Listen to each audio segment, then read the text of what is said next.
ଭାଷାର ବିବର୍ତ୍ତନ ଓ ବିକାଶ।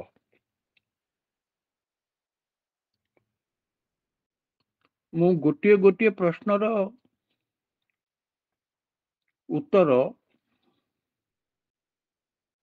ବିସ୍ତୃତ ଭାବରେ ଦେବି। ସେଇ ଉତ୍ତରରୁ ଅନେକ ପ୍ରକାର ପ୍ରଶ୍ନ ହେଇପାରିବ। ପ୍ରଥମ ପ୍ରଶ୍ନ ହେଉଛି ଓଡ଼ିଆ ଭାଷାର ଉତ୍ପତ୍ତି ଓ କ୍ରମ ବିକାଶ। ଦ୍ୱିତୀୟ ପ୍ରଶ୍ନ ହେବ ଯେ ଓଡ଼ିଆ ଭାଷା ଆର୍ଯ୍ୟ ଭାରତୀୟ ଭାଷାର ଅନ୍ୟତମ ସଭ୍ୟ ବା ସଦସ୍ୟ। ଏହାର ଉତ୍ପତ୍ତି କ୍ରମ ଦର୍ଶାଇ ଭାଷାର ବିଶେଷତ୍ୱ ଆଲୋଚନା କର। କିମ୍ବା ପ୍ରମାଣ କର ଯେ ଓଡ଼ିଆ ଭାଷା ଆର୍ଯ୍ୟ ଭାରତୀୟ ଭାଷାର ଗୋଟିଏ ପ୍ରମୁଖ ଭାଷା ହେଲେ ମଧ୍ୟ ଏହାର ପ୍ରାଚୀନତା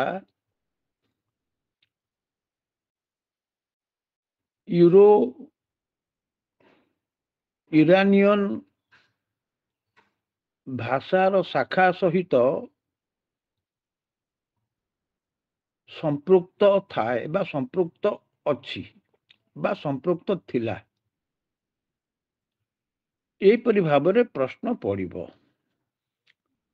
ଏଇ ଯୋଉ ପ୍ରଶ୍ନ ଭିତରୁ ପ୍ରଥମ ପ୍ରଶ୍ନ ଆମକୁ ଦେଖିବାକୁ ହବ ଯେ ଓଡ଼ିଆ ଭାଷା ଓ ଇଣ୍ଡୋ ୟୁରୋପୀୟ ଭାଷା ପରିବାର। ଓଡ଼ିଆ ଭାଷା ଇଣ୍ଡୋ ଏସୀୟ ପରିବାରର ବା ଭାରୋପୀୟ ଭାଷାର ଗୋଟିଏ ଅଙ୍ଗ ବା ଏକ ଅଂଶ। ଏ କଥା ପ୍ରମାଣ କରିବାକୁ ହବ। ଦ୍ୱିତୀୟରେ ଓଡ଼ିଆ ଭାଷା କିପରି ଏକ ପ୍ରାଚୀନ ଭାଷା ଓ ଏହି ଭାଷାର ସମ୍ପର୍କ ଇଣ୍ଡୋପିଆନ ଭାଷା ପରିବାର ସହିତ ରହିଛି ତାହା ଦେଖିବାକୁ ହବ। ଏଇଭଳି ବିଭିନ୍ନ ପ୍ରଶ୍ନ ହେଇପାରେ, କିନ୍ତୁ ଉତ୍ତର ସେଇ ପ୍ରଶ୍ନକୁ ଭିତ୍ତି କରିକିରି ଯେମିତି ଲେଖିବାକୁ ହବ ମୁଁ ସେଇ କଥାଟି କହୁଛି। ପ୍ରଥମ ଆମର ଆପ୍ରୋଚ କଣ ହବ? ତେଣୁ ଲେଖିବାକୁ ପଡ଼ିବ ପ୍ରଥମେ ଯେ ଶାସ୍ତ୍ରୀୟ ମାନ୍ୟତା ପାଇଥିବା ଓଡ଼ିଆ ଭାଷା ଏକ ପ୍ରାଚୀନ ଭାଷା। ଶାସ୍ତ୍ରୀୟ ମାନ୍ୟତା ପ୍ରମାଣ କରେ ଯେ ଏହା ଅନ୍ତତ ପକ୍ଷେ 2000 ବର୍ଷ ପୂର୍ବର ଭାଷା ବା 2000 ରୁ 2500 ବର୍ଷ ଅତୀତର ଭାଷା। ଏହାକୁ ସ୍ୱୀକାର କରିଲେ ଆମେ କହିପାରିବା ଯେ ଖ୍ରୀଷ୍ଟପୂର୍ବ କାଳରୁ ଓଡ଼ିଆ ଭାଷାର ଉତ୍ପତ୍ତି ଘଟିଛି ଏବଂ ଏହି ଉତ୍ପତ୍ତି ପଛରେ ଇଣ୍ଡୋ ୟୁରୋପିଆନ ଭାଷା ପରିବାରର ସମ୍ପର୍କ ରହିଛି। ଭାଷାର ଇତିହାସରେ ଆମେ ଜାଣୁ ଇଣ୍ଡୋ ୟୁରୋପିଆନ ଭାଷା ପରିବାର ଖୁବ୍ ଏକ ପ୍ରାଚୀନ ଭାଷା ଗୋଷ୍ଠୀ ଏବଂ ଏହି ଭାଷା ଗୋଷ୍ଠୀର ଲୋକେ ୟୁରୋପର କାସ୍ପିଆନ ହ୍ରଦ ବା ଅତୀତର ମେସୋପୋଟାମିଆ ଅଞ୍ଚଳରୁ କ୍ରମେ କ୍ରମେ ଦକ୍ଷିଣ ପୂର୍ବ ଦେଇ ଇରାନରେ ପ୍ରବେଶ କରିଥିଲେ ଓ ସେଠାରୁ ସେମାନେ ଉତ୍ତର ଭାରତର ବା ସିନ୍ଧୁ ନଦୀ ଅତିକ୍ରମ କରି ଭାରତ ବର୍ଷରେ ପ୍ରବେଶ କରିଥିଲେ। ଏଇଥିପାଇଁ ପୂର୍ବର ୟୁରୋପୀୟ ଭାଷା ଇରାନ ଜଗତର ଭାଷା ସହିତ ସେମାନଙ୍କର ସମ୍ପର୍କ ନିବିଡ଼ ଥିଲା। ସେହି ଭାଷା ଗୋଷ୍ଠୀ ଭାରତରେ ପ୍ରବେଶ କରିବା ପରେ ଭାରତର ବିଭିନ୍ନ ଅଞ୍ଚଳରେ ବସବାସ କରି ରହିଲେ ଏବଂ ଯେଉଁ ଦଳଟି ମଗଧ ଅଞ୍ଚଳରେ ବାସ କରୁଥିଲେ ସେମାନେ କାଳକ୍ରମେ ପୂର୍ବ ଭାରତର ବିଭିନ୍ନ ସ୍ଥାନରେ ବିଚ୍ଛୁରିତ ହୋଇ ବାସ କଲେ। ଏହାପରେ 2000 ବର୍ଷ ପୂର୍ବରୁ ଅର୍ଥାତ୍ କଳିଙ୍ଗ ଯୁଦ୍ଧ ବେଳକୁ ଗୋଟିଏ ଭାଷାଭାଷୀ ଗୋଷ୍ଠୀ ଓଡ଼ିଶାରେ ବସବାସ କରିଥିଲେ ଏବଂ ଏହି ଗୋଷ୍ଠୀର ଭାଷା ଥିଲା ପାଲି ଭାଷା। ଅଶୋକ ଏବଂ ଖାରବେଳଙ୍କ ଶିଳାଲେଖରୁ ଜଣାଯାଏ ସେଥିରେ ପ୍ରତିଫଳିତ ହୋଇଥିବା ଭାଷା ହେଉଛି ଏହି ପାଲି ଭାଷା। ପାଲି ଭାଷା କ୍ରମଶଃ ଓଡ଼ିଶାର ବିଭିନ୍ନ ସ୍ଥାନରେ ଏକ କଥିତ ଭାଷା ଥିଲା ଏବଂ ପଣ୍ଡିତମାନେ ମନେ କରନ୍ତି, କେତେ ଜଣ ପଣ୍ଡିତ ମନେ କରନ୍ତି ଯେ କଳିଙ୍ଗ ହେଉଛି ପାଲି ଭାଷାର ଜନ୍ମସ୍ଥାନ। ଏଥିରୁ ସଂକେତ ମିଳିବ ଯେ ପାଲି ଭାଷାର ଧ୍ୱନି, ଶବ୍ଦ ଓ ଭାଷାର ରୂପତତ୍ତ୍ୱ ଓଡ଼ିଆ ଭାଷା ଉପରେ ଯଥେଷ୍ଟ ପ୍ରଭାବ ପକାଇଛି। ସେତେବେଳେ ଏହାର ନାମ ଉଡ୍ରଜା ପ୍ରାକୃତ ଥିଲା ବୋଲି ଭରତ ମୁନି ତାଙ୍କ ନାଟ୍ୟଶାସ୍ତ୍ରରେ ଉଲ୍ଲେଖ କରିଛନ୍ତି। ଭରତ ମୁନିଙ୍କ ପରବର୍ତ୍ତୀ କାଳରେ ମାର୍କଣ୍ଡେୟ ପ୍ରମୁଖ କେତେକ ତତ୍ତ୍ୱବିତ୍ ମନେ କରନ୍ତି ଯେ ଓଡ଼ିଆ ଭାଷାର ପୂର୍ବ ରୂପ ଉଡ୍ରଜା ପ୍ରାକୃତ ବା କେହି କେହି ମାଗଧୀ ପ୍ରାକୃତ ବୋଲି ଚିହ୍ନାଇଥାନ୍ତି। ତେବେ ପାଲି ଓ ପ୍ରାକୃତ ଏ ଦୁଇଟି ରୂପ ଓଡ଼ିଆ ଭାଷାର ଜନ୍ମକାଳୀନ ରୂପ ବା ପାଲି ଓ ପ୍ରାକୃତର ବିବର୍ତ୍ତନ ଘଟି ଓଡ଼ିଆ ଭାଷା ଜନ୍ମ ନେଇଛି।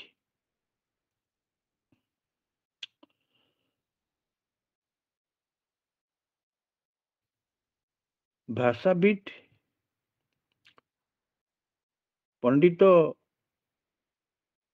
ଗୋପୀନାଥ ନନ୍ଦ ଗୋଟିଏ ସ୍ଥାନରେ କହିଛନ୍ତି ଯେ ଓଡ଼ିଆ ଭାଷାର ନିକଟତମ ମା ହେଉଛି ପ୍ରାକୃତ ଏବଂ ସଂସ୍କୃତ ହେଉଛି ଦୂରତମ ମା। ଏଥିରୁ ସୂଚନା ମିଳେ ସଂସ୍କୃତ କାଳକ୍ରମେ ପ୍ରାକୃତ ରୂପ ନେଇ ଓଡ଼ିଆ ଭାଷାର ଜନ୍ମର କାରଣ ହୋଇଛି। ଏଣୁ ତାଙ୍କ ମତରେ ଓଡ଼ିଆ ଭାଷା ଦୁଇ ମାତୃର ବା ଦୁଇଟି ଓଡ଼ିଆ ଭାଷାର ଦୁଇଟି ମା ଅଛି। ଆମେ ଏହି ପ୍ରସଙ୍ଗଟିକୁ ଅଧିକ ଯୁକ୍ତିଯୁକ୍ତ ବୋଲି ଦେଖିଥାଉ ଯେତେବେଳେ ଚର୍ଯା କବିତାର ଭାଷା ଅଧ୍ୟୟନ କରୁ। ଚର୍ଯାର ଭାଷାକୁ ନେଇ ପୂର୍ବ ଭାରତର ସବୁ ଭାଷା ନିଜ ନିଜର ଅତୀତର ସଂକେତ ବୋଲି ମନେ କରନ୍ତି, କିନ୍ତୁ ଏକ ସାଧାରଣ ଭାଷାତାତ୍ତ୍ୱିକ ବିଶ୍ଳେଷଣରୁ ଜଣାଯିବ ଯେ ଯେଉଁ ସମୟରେ ଆଧୁନିକ ପୂର୍ବ ଭାରତୀୟ ପ୍ରାଦେଶିକ ଭାଷା ଯଥା ଓଡ଼ିଆ, ବଙ୍ଗଳା, ଅସମିଆ, ହିନ୍ଦୀ ବା ଭୋଜପୁରୀ, ମୈଥିଳି ଭାଷାଗୁଡ଼ିକ ଜନ୍ମ ନେଇ ନଥିଲା, ସେହି କାଳରେ ଚର୍ଯା କବିତା ରଚନା କରାଯାଇଥିଲା ଏବଂ ଚର୍ଯା କବିତାର ଭାଷାର ଅନେକ ନିଦର୍ଶନ ଅସମିଆ, ବଙ୍ଗଳା ଅପେକ୍ଷା ଓଡ଼ିଆ ଭାଷାର ନିକଟବର୍ତ୍ତୀ। ଏଣୁ ଓଡ଼ିଆ ବିଦ୍ୱାନମାନେ ଚର୍ଯା କବିତାକୁ ନିଜ ଭାଷାର ଆଦି ସଂକେତ ବୋଲି ମନେ କରି ନେଇଛନ୍ତି। ଚର୍ଯାର ଶବ୍ଦ, ଚର୍ଯାର ଭାଷା, ଚର୍ଯାର ବ୍ୟାକରଣ, ଚର୍ଯାର ଧ୍ୱନି ଏ ସମସ୍ତ ରୂପ ଧ୍ୱନି, ଶବ୍ଦ ଓ ବ୍ୟାକରଣିକ ରୂପ ଭାଷାର ଏଇ ତିନୋଟି ମୁଖ୍ୟ ବିଭବ ଓଡ଼ିଆ ଭାଷାରେ ଅଦ୍ୟାବଧି ଉପଲବ୍ଧ ହୁଏ। ଆଜିର ଓଡ଼ିଆର ବ୍ୟାକରଣ, ଶବ୍ଦ ରୂପ ଓ ଧ୍ୱନି ରୂପ ର ପ୍ରାଚୀନତା ବିଚାର କରିଲେ ଆମେ ଚର୍ଯାରେ ତାର ସଂକେତ ଦେଖିବାକୁ ପାଉ। ଏଣୁ ଚର୍ଯା କବିତାକୁ ଓଡ଼ିଆ ଭାଷା ବିକାଶର ପ୍ରଥମ ନିଦର୍ଶନ ରୂପେ ଗ୍ରହଣ କରାଯାଇପାରେ। କେତୋଟି ଶବ୍ଦ ଏଠାରେ ଉଲ୍ଲେଖ କରାଯାଇପାରେ, ଯଥା ହାଉଁ, କପାଳି, କବାଡ଼ି, ମୁଇଁ, ତୁଇ, ପଦୁମ, ଗଣ, ମୋରଙ୍ଗୀ, ମୟୂର ଇତ୍ୟାଦି କେତୋଟି ପଦ ଏହାର ପ୍ରମାଣ। ଓଡ଼ିଆ ଭାଷାବିତ୍ କରୁଣାକର କର, ଖଗେଶ୍ୱର ମହାପାତ୍ର ପ୍ରମୁଖ ଦେଖେଇ ଦେଇଛନ୍ତି, ପ୍ରମାଣ କରିଛନ୍ତି ଯେ ସମ୍ପୂର୍ଣ୍ଣ ଭାବରେ ଶତକଡ଼ା 100% ଚର୍ଯାର ଭାଷା ଓଡ଼ିଆ ଭାଷାର ନିକଟବର୍ତ୍ତୀ ବା ପ୍ରାଚୀନ ଓଡ଼ିଆ ଭାଷା। ଏହାପରେ ଏଇ ଭାଷାକୁ ଆମେ ଯଦି ଓଡ଼ିଆ ଭାଷାର ପ୍ରାଥମିକ ରୂପ ବା ପ୍ରଥମ ପର୍ଯ୍ୟାୟର ଭାଷା ବୋଲି ଗ୍ରହଣ କରିନବା, ତେବେ ଦେଖିବା ଏହାର ପ୍ରଭାବ ଆମର ଓଡ଼ିଆର ଶିଳାଲେଖ ଗୁଡ଼ିକରେ କିପରି ପଡ଼ିଛି। ଓଡ଼ିଆ ଶିଳାଲେଖ ମଧ୍ୟରେ 1051ରେ ଖୋଦିତ ଉରୁଜମ ଶିଳାଲେଖ ଓ ପରେ ପରେ 1435 ମସିହା ପର୍ଯ୍ୟନ୍ତ କପିଳେନ୍ଦ୍ର ଦେବଙ୍କ ଶିଳାଲେଖ ଭିତରେ ଓଡ଼ିଆ ଶବ୍ଦ ରୂପ, ଓଡ଼ିଆ ବ୍ୟାକରଣିକ ରୂପ ବା ବ୍ୟାକରଣର ନିୟମ ଗୁଡ଼ିକ ପ୍ରତିଫଳିତ ବା ରେଖାଙ୍କିତ ହୋଇଥିବାର ଦେଖାଯିବ। ସ୍ୱସ୍ତି ସମର ମୁଁ ଯୋଉ ପ୍ରଥମ କଥା କୁହାଗଲା ଉର୍ଜାମ ଶିଳାଲେଖରେ, ଏଥିରେ ବିଜୟରାଜ ସିଂହଦ୍ୱାର, ତୁ, ମୁଁ, ବାଟି, କ୍ଷେତ୍ର, ସୀମା, ପଡ଼ିଆ, ଦଣ୍ଡା ଏହିପରି ଅନେକ ଶବ୍ଦ ବ୍ୟବହାର କରାଯାଇଛି। ପଡ଼ିଆ ଓ ଦଣ୍ଡା ଶବ୍ଦ ଆମର କଥିତ ଶବ୍ଦ। ଏହିପରି ଅନେକ କଥିତ ଶବ୍ଦ ଅଭିଲେଖ ଗୁଡ଼ିକରେ ମିଳେ। ଏଥିରୁ ସୂଚନା ମିଳିବ ଯେ ଓଡ଼ିଆ ଭାଷା ଯେପରି କଥିତ ହେଉଥିଲା ତାରି ରୂପ ଅଭିଲେଖ ଗୁଡ଼ିକରେ ମିଳିଥାଏ। ଏଣୁ ଅଭିଲେଖକୁ ଓଡ଼ିଆ ଭାଷା ବିକାଶର ଦ୍ୱିତୀୟ ପର୍ଯ୍ୟାୟ ବୋଲି ଆମେ ଗ୍ରହଣ କରିପାରିବା।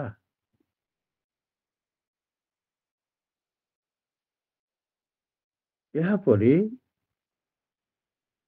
ଓଡ଼ିଆ ସାହିତ୍ୟର, ଓଡ଼ିଆ ଭାଷାର ବିରାଟ ଏକ ରୂପ, ଖୁବ୍ ବିସ୍ତୃତ ଏକ ରୂପ ଆମେ ଶାରଳା ଦାସଙ୍କ ରଚନାରେ ଦେଖିବାକୁ ପାଉଛୁ। ଶାରଳା ଦାସଙ୍କ ପ୍ରଥମ ରଚନା ହେଉଛି ବିଚିତ୍ର ରାମାୟଣ।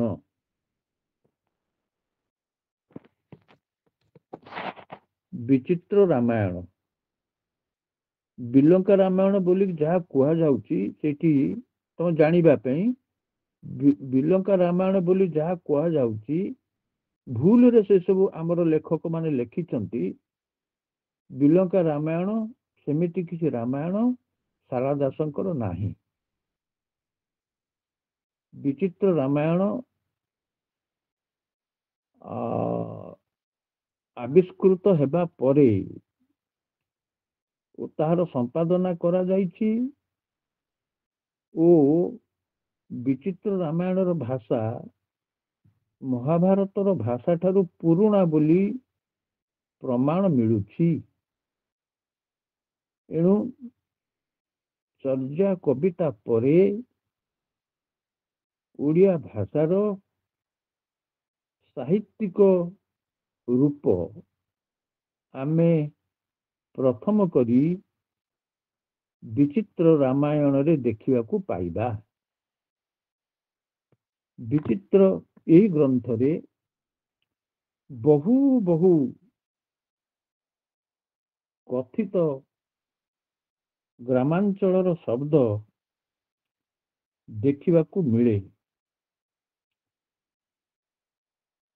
ଯେମିତି ଗୋଟିଏ ହଉଛି ଆତରା। ଆତରା କହିଲେ ନିଆଁ କୁଢ଼। ଆଉ ଗୋଟିଏ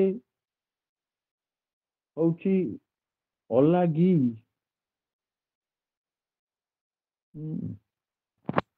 ଆଉ ଗୋଟିଏ ଶବ୍ଦ ହଉଛି ଯେ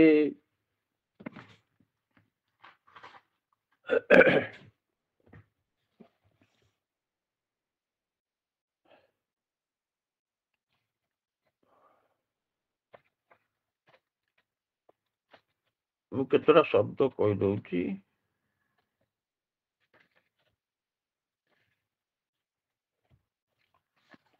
ଗୋଟେ ହଉଛି ଅକାଦ, ଅକାଦ, ଅଚେବନ, ଅନାତୟା,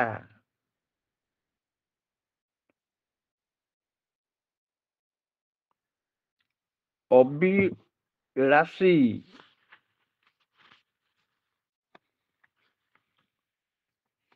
କକ୍ଷା,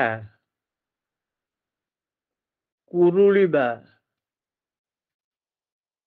ଖେଟା,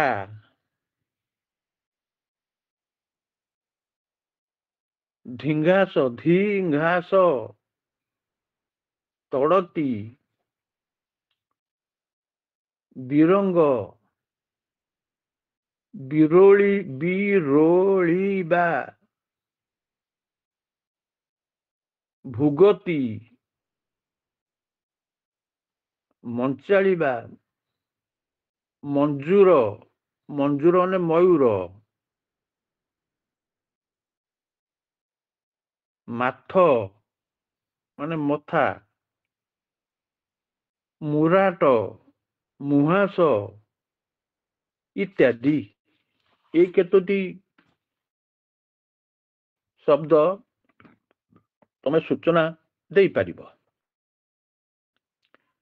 এই ସବୁ ଶବ୍ଦ ଗୁଡ଼ିକ ପ୍ରାଚୀନ ଓଡ଼ିଆ ଭାଷାର ବିଭବ। এইଭଳି ହଜାର ହଜାର ଶବ୍ଦ ଆମେ ଶାରଳା ଦାସଙ୍କ ରଚନାରେ ଦେଖିବାକୁ ପାଇବା, ଯୋଉ ଶବ୍ଦ ଗୁଡ଼ିକ ସେ ବେଳର ହୁଏତ ବିଚିତ୍ର ରାମାୟଣରେ ହେଉ ବା ମହାଭାରତ ଚଣ୍ଡୀ ପୁରାଣରେ ବ୍ୟବହାର କରାଯାଇଛି।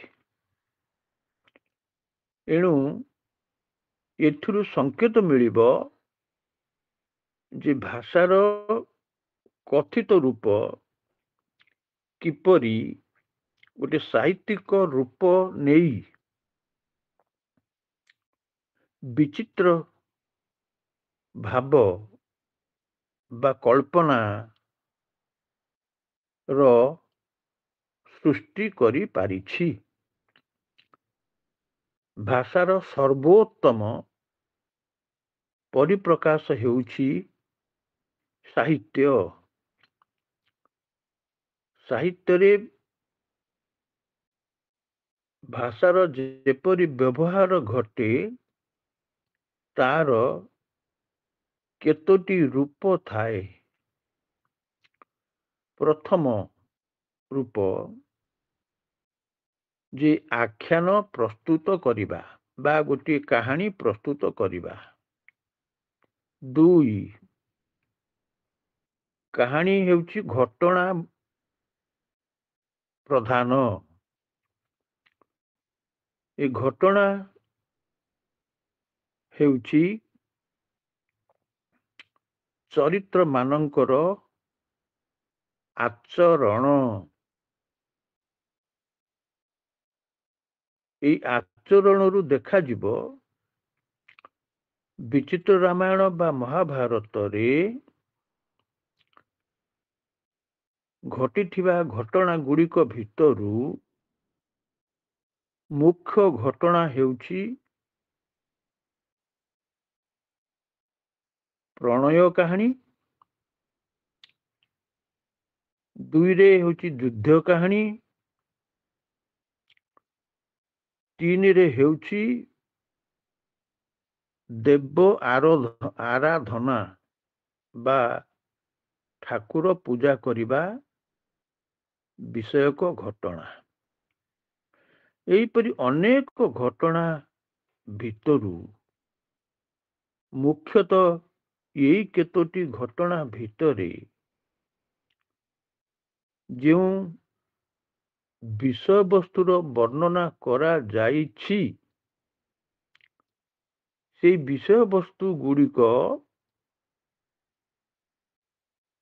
ଯେଉଁ ଭାଷା ବ୍ୟବହାର କରିଛି, ସେଇ ଭାଷା ହେଉଛି ଆମ ରାଜ୍ୟର ନୀତିଦିନିଆ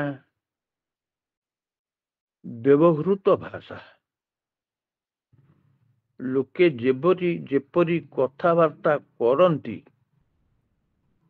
ଓ ଭାବ ପ୍ରକାଶ କରିବା ପାଇଁ ଭାଷାର ସାହାଯ୍ୟ ନିଅନ୍ତି, ଠିକ୍ ସେଇ ରୂପ ଆମେ ଶାରଳା ଦାସଙ୍କ ଲେଖାରେ ଦେଖିବାକୁ ପାଉ। ଏହା ବ୍ୟତୀତ ଭାଷାର ଆଉ ଗୋଟିଏ ବିକଶିତ କାର୍ଯ୍ୟ ହେଉଛି ବହୁ ଭାବରେ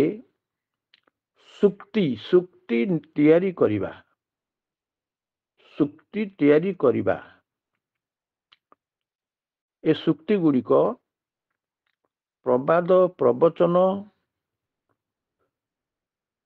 ହେଇପାରେ ବା ଢଗ ଢମାଳି ହୋଇପାରେ, ଅର୍ଥାତ୍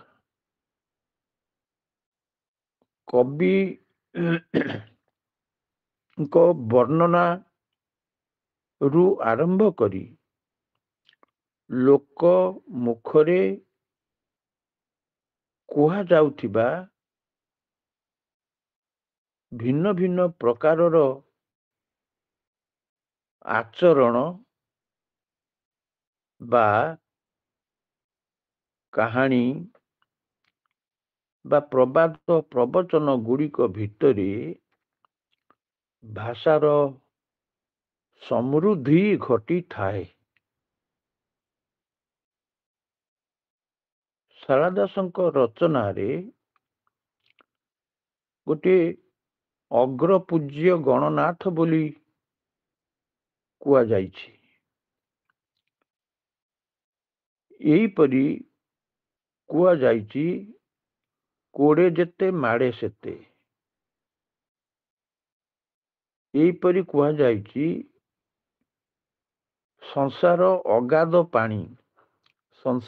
ଅଗାଧ ପାଣି ବା ସଂସାର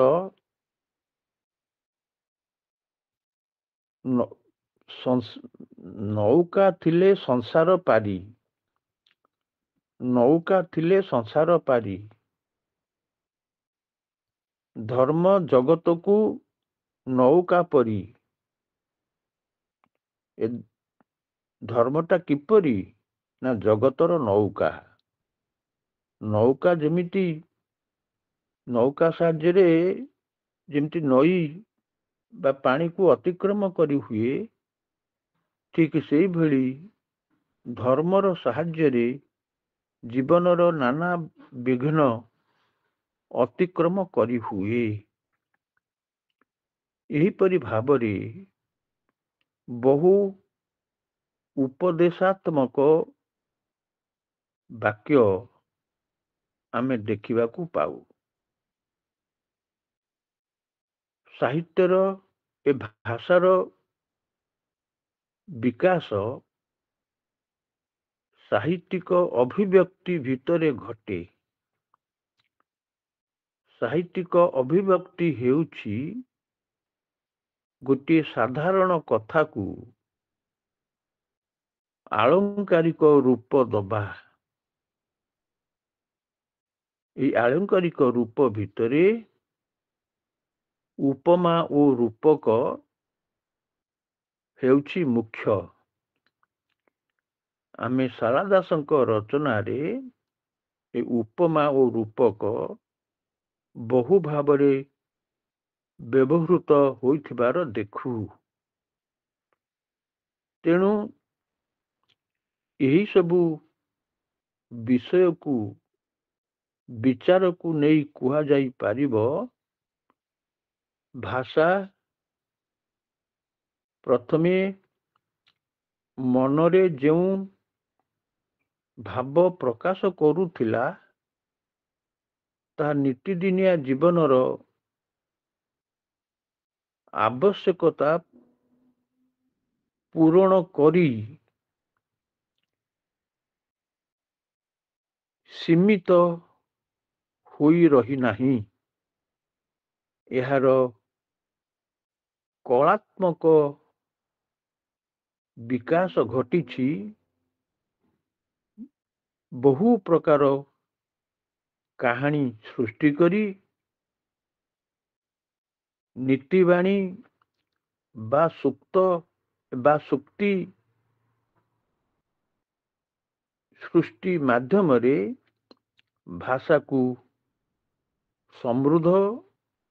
ଭାଷାକୁ ବିକଶିତ ଓ ସମୃଦ୍ଧ କରିଛି। ଏତିକି କଥାକୁ ବୁଝିଯାଇ, ଏଥିରୁ ତ ସବୁ ଲେଖି ହବ ନାହିଁ, ଯେତିକି ଆବଶ୍ୟକ ସେତିକି ଲେଖିବ। ଯାହା ନିର୍ଦ୍ଦେଶ ଦିଆଯାଇଥିବ 300-400 ଶବ୍ଦ ଭିତରେ ତମେ ଲେଖିପାରିବ। କିନ୍ତୁ ବିଚାରର କଥା ହେଉଛି ତମେ କଣଟା କି ପ୍ରକାର ପ୍ରଶ୍ନର କି ପ୍ରକାର ଉତ୍ତର ଦେଇପାରିବ ସେଇଟାକୁ ତୁମେ ବିଚାର କରିବ। ଯଦି ପ୍ରଶ୍ନ ପଡ଼ିଥିବ ଓଡ଼ିଆ ଭାଷାର ଉତ୍ପତ୍ତି କ୍ରମ ଦର୍ଶାଅ, ତାହେଲେ ମୁଁ ଯେତିକି କହିଲି ଶାରଳାଙ୍କ ପୂର୍ବ ପର୍ଯ୍ୟନ୍ତ ଚର୍ଯା କବିତା ପର୍ଯ୍ୟନ୍ତ ସେତିକି ବିଚାର କରିବ। ଶାରଳା ଦାସଙ୍କର କଥା ଲେଖିବାର କୌଣସି ଆବଶ୍ୟକତା ନାହିଁ। ଯଦି ପଡ଼ିବ ଓଡ଼ିଆ ଭାଷାର ଉତ୍ପତ୍ତି ଓ କ୍ରମ ବିକାଶ ପଞ୍ଚଦଶ ବା ଷୋଡ଼ଶ ଶତାବ୍ଦୀ ପର୍ଯ୍ୟନ୍ତ ଆଲୋଚନା କର, ତାହେଲେ ପଞ୍ଚଦଶ ଶତାବ୍ଦୀ ପର୍ଯ୍ୟନ୍ତ ଆସିଲେ ତୁମେ ଶାରଳା ଦାସଙ୍କ କଥା ଆଲୋଚନା କରିବ। ଷୋଡ଼ଶ ଶତାବ୍ଦୀର କଥା ଆସିଲେ ତାହେଲେ ଆଉ 5-7ଟି ବାକ୍ୟ ଲେଖିବାକୁ ପଡ଼ିବ। ସେଇଠି ହେଉଛି ଯେ ଓଡ଼ିଆ ଭାଷାର ବିକାଶରେ ଷୋଡ଼ଶ ଶତାବ୍ଦୀର ଭୂମିକା ଆମେ ବିଚାର କରିପାରୁ। ଏହି ସମୟରେ ମହାଭାରତ ଏ ରାମାୟଣ, ଭାଗବତ, ହରିବଂଶ ଓ ଅନ୍ୟାନ୍ୟ ପୁରାଣ ଗ୍ରନ୍ଥ ବହୁ ପରିମାଣରେ ରଚିତ ହୋଇଛି। ଏ ସବୁ ଆଖ୍ୟାନ ମୂଳକ ବା କାହାଣୀ ମୂଳକ ଗ୍ରନ୍ଥ। କାହାଣୀ ମାଧ୍ୟମରେ ଭାଷାର ଯଥେଷ୍ଟ ବିକାଶ ଘଟିଛି ଏବଂ ସେ ବିକାଶ ମୁଖ୍ୟତଃ ଆସିଛି ଯୋଗ ମୂଳକ, ଦର୍ଶନ ମୂଳକ, ଭକ୍ତି ତତ୍ତ୍ୱ ମୂଳକ, ଦେବ ଉପାସନା ମୂଳକ, ଏହିପରି କେତୋଟି କାହାଣୀର ରୂପ ଅନୁସାରେ ଭାଷାର ବିକାଶ ଘଟିଛି। ଟିକେ ଧରିଥାଅ, ଟିକେ କଲ୍ କରୁଛି। ଆଜ୍ଞା।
ହ୍ୟାଲୋ।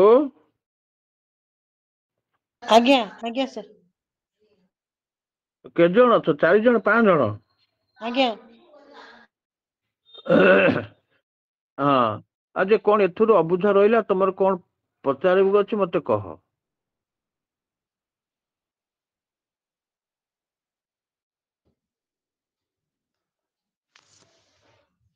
एथुरु कौन तो अबुझा रहिला किछु अबुझा रहिला भलिया मु कहि नाही सरଳରେ କହିली ଏବଂ ତମେ ଲେଖି ପାରିବା ଭଳି ମୁଁ କହିଲି ଏତିକି ତମେ ଜାଣି ଲେଖିଲେ ବହୁତ ଯଥେଷ୍ଟ ହବ ଆଉ ଅଧିକ କିଛି ଆଶା କରାଯାଉନି।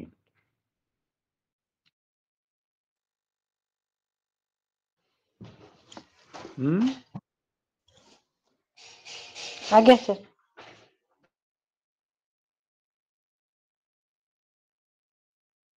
ହେଇଗଲା ନା କଣ ମତେ ଏ ସେ ପିଲା ଦୋଷ କେହି କିଛି ନ କହିଲେ ମୁଁ ଜାଣି କେମିତି ତୁଣ୍ଡ ବନ୍ଦ କରି ରଖିବ। କାହାର କିଛି ଡାଉଟ୍ ଅଛି ସାରଙ୍କୁ ପଚାରି ପାରିବ ମାନେ ଏଇ କ୍ୱେଶ୍ଚିନ୍ ଉପରେ।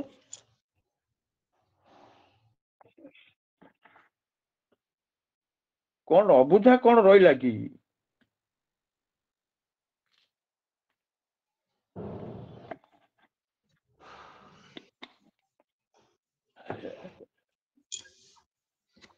ସାର୍ ଆପଣ ସେକେଣ୍ଡ ଯୋଉ ଓଡିଆ ଭାଷା ଉପରେ ଯୋଉ ଇଂରାଜୀ ଭାଷାର ଯୋଉ ପ୍ରଭାବ ଆଲୋଚନା କର ସେଇଟା। ସେ ତ କହିବି ମୁଁ ତାକୁ ଏଇଟାର କିଛି କହିବାର ନାହିଁ କାହାର। ନାଇଁ ସାର୍। ମାନେ ଏସବୁ କଣ ଯୋଉମାନେ ନାଇଁ ସାର୍। ଆସିଛ 4-5 ଜଣ ନାଇଁ ସାର୍ କଣ ତମେ ପଚାରିଲେ ମୁଁ ପଚାରିବି ତମେ କହିଯାଇ ପାରିବ।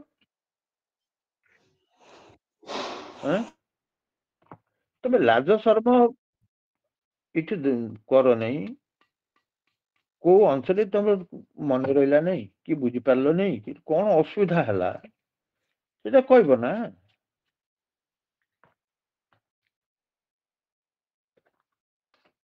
ଆମକୁ ଖାଉଛି ଯେ ଆମକୁ ଲାଜ ଲାଗୁଛି କାଳେ କିଏ କହିବେ ହେ ବୁଝିଲାନି ଏଇଟା କଣ ଗଧଟା ସେ ଧାରଣା ସବୁ ଛାଡ।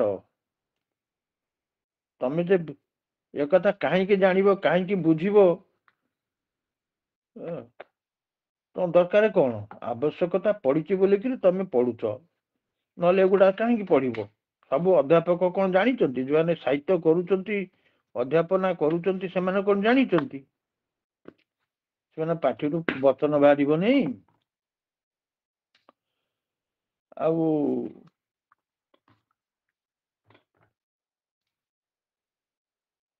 ତମେ ନିର୍ଦ୍ଵନ୍ଦରେ ଯଦି ଆଜି ତମେ ଘରକୁ ଫେରିଲା ପରେ ପ୍ରଶ୍ନର ଉତ୍ତର କର। ଆଜି ସାଙ୍ଗେ ସାଙ୍ଗେ ପ୍ରଶ୍ନର ଉତ୍ତର କରିଦବ ତାକୁ ଥରେ ଦିଥର ପଢିବ କେମିତି ଲାଗୁଛି ବୁଝିବ ଏବଂ ଦେଖିବ ଆଉ କିଛି ଛାଡିଗଲ କି କିଛି ଛାଡିଗଲା ଭଳିଆ ଲାଗୁଛି କି ଯୋଉଠି ଛାଡିଗଲ ବୋଲି ଭାବିବ ସେଇଠି ଲେଖି ରଖିବ ମତେ ପରବର୍ତ୍ତୀ କ୍ଲାସରେ ପଚାରିବ ଆମେ ଏଇଠୁ ଏତିକ ଛାଡିଗଲୁ ବୁଝିପାରିଲୁ ନାହିଁ ଉଦାହରଣ ଆଉ କଣ ହେଇପାରିବ ଏସବୁ କଥାକୁ ନଜର ଦେଇକି ତମେ ଆଗେଇବ। ମୁଁ ସବୁ ପ୍ରକାର ସ୍ୱାଧୀନତା ଦଉଛି ତମେ ଯେକୌଣସି ପ୍ରଶ୍ନ ପଚାରି ପାରିବ ତମର ଲେଖାକୁ ଦେଖି ହବ ନାହିଁ ତମେ ପଢିକିରି ମତେ ଶୁଣେଇ ଦେଇ ପାରିବ କେତେଟା ଷ୍ଟେପରେ ବା ପାରାଗ୍ରାଫରେ ତମେ ଲେଖାଟି ଲେଖୁଛ ଉତ୍ତରର ଅଗ୍ରଗତି କିପରି ହଉଛି ଏବଂ ଠିକ ହଉଛି କି ନାହିଁ ଏ ବିଷୟରେ ତମେ ନିଶ୍ଚିତ ହବ ଯେ ଏଇଭଳି ହବା ଉଚିତ ଅନ୍ତତଃ 80% ସିଓରିଟି ତମର ଆସିବା ଉଚିତ ବା ଉପଲବ୍ଧି ଆସିବା ଉଚିତ ମୁଁ 80-90% ଉତ୍ତର ଠିକ କରିଛି। ତାପରେ ପରୀକ୍ଷାରେ ଲେଖିଲା ବେଳକୁ ସେଇଟା କମି ଆସିବ 70% କୁ ଚାଲି ଆସିବ। ଯଦି 90% ବା 80 ଏଭୋଭ ଉତ୍ତର କରିଥାଇପାର ପରୀକ୍ଷା ବେଳକୁ ତା 70-65 ବେଳକୁ ଆସିଯିବ। ଏବଂ 60-75 ଆସିଲା ବେଳକୁ ଆମେ ତୁମକୁ 20ରୁ 13-14 ନମ୍ବର ଦେଇପାରିବୁ। ଏପରିକି 15 ନମ୍ବର ମଧ୍ୟ ଯଦି ତମର କିଛି ବର୍ଣ୍ଣା ଶୁଦ୍ଧି ନଥିବ, ମାନେ ବନାନ ଫନାନ ଭୁଲ ନଥିବ, ବାକ୍ୟ ଠିକ ଥିବ, ତାହେଲେ ଆମେ ଖୁସିରେ 15 ନମ୍ବର ଦେଇପାରିବୁ। ତେଣୁ ପ୍ରିପାରେସନ କହିଲା ବେଳେ ଗୋଟିଏ କଥାକୁ ମନେ ରଖିବ ଯେ ଥରେ ପଢିଲ କିନ୍ତୁ କଣ୍ଟେମ୍ପଲେସନ 5 ଥର କରିବ, ଭାବିବ 5 ଥର। এইଭଳି ଗୋଟିଏ ପ୍ରଶ୍ନ ଆସୁଛି, ମୁଁ କେମିତି ଉତ୍ତର ଲେଖିବି? 5 ଥର ଭାବିବ। 5 ଥର ଭାବିଲା ଭିତରେ ତମେ ଦେଖିବ ଯେ କୋଉଠି କୋଉଠି ତମେ ଛାଡି ଯାଉଛ। ଉତ୍ତର ଯାହା ପଢିଥିଲ, ପ୍ରଶ୍ନ ଯାହା ପଢିଥିଲ, ଉତ୍ତର ଯାହା ପଢିଥିଲ, এটা ଠିକ ମ୍ୟାଚ୍ କରୁନି, କୋଉଠି କୋଉଠି ଅଭାବ ପଡିଯାଉଛି। ସେତିକି ବେଳେ ତମେ ନୋଟଟାକୁ ଦେଖିଦବ। ଇଏ ହଉଛି ପ୍ରିପାରେସନର ମାନେ ତରିକା, ତାର ମେଥଡ। ଆଉ ପ୍ରିପାରେସନ ମାନେ ନୁହେଁ 5 ଥର 10 ଥର ପଢିଦବା। ଥରେ ପଢିକି 5 ଥର ଭାବିବ ଏବଂ ଭାବିଲା ବେଳେ ଯାହା ଅଭାବ ଆସିଲା ତାକୁ ହୁଏତ ନୋଟ କରିବ ବା ତୁରନ୍ତ ତାକୁ ଦେଖିଦେଇକି ପୁଣି ତାକୁ ମନେ ପକେଇବ। କଣ୍ଟେମ୍ପଲେସନ ବୋଲିକିରି ଯାହା କୁହନ୍ତି, ଏ କଣ୍ଟେମ୍ପଲେସନଟା ଖୁବ ବଡ କଥା। ଯେତେ ଥର ତମେ ଚିନ୍ତା କରିବ, ମନ ଭିତରେ ତାକୁ ବିଚାର କରିବ, ସେ ସେତେ ମନେ ରହିବ ଓ ତମର ଭ୍ରମ ସଂଶୋଧିତ ହୋଇଯିବ। ତେଣୁ ଏଇ ମାର୍ଗରେ, ଏଇପରି ରୀତିରେ ତମେ ଚାଲିବ, ଯାହା ଫଳରେ ମୁଁ ଭାବୁଛି ତମେ 80% ସକ୍ସେସଫୁଲ ହେଇପାରିବ। ହେଲା? ଆଜ୍ଞା ହ୍ୟାଲୋ? ଆଜ୍ଞା ସାର୍, ଆଜ୍ଞା। ଏବେ ଆଉ କାହାର ତ ପାଟିରେ କଙ୍କଡା ପୁରେଇଛ ନା କଣ? ମତେ ଭାରି ଚିଡି ଲାଗେ ଏଗୁଡା ସବୁ। ଆଜ୍ଞା ସାର୍। ଭେରି ଆଜ୍ଞା ଫ୍ରି ଫ୍ରାଙ୍କ ହବ ତ କଣ ଏସବୁ କଥା? ଆଉ କିଏ ଟୋକା ଦିଟା ନାହାନ୍ତି କି? କିଏ ଦେଖାଯାଉଛି ନିରଞ୍ଜନ ତ ଲେଖା ହେଲା, ଶୁଭେନ୍ଦୁ ଗୋଟା, ଏ ଶୁଭେନ୍ଦୁ, ଶୁଭେନ୍ଦୁ,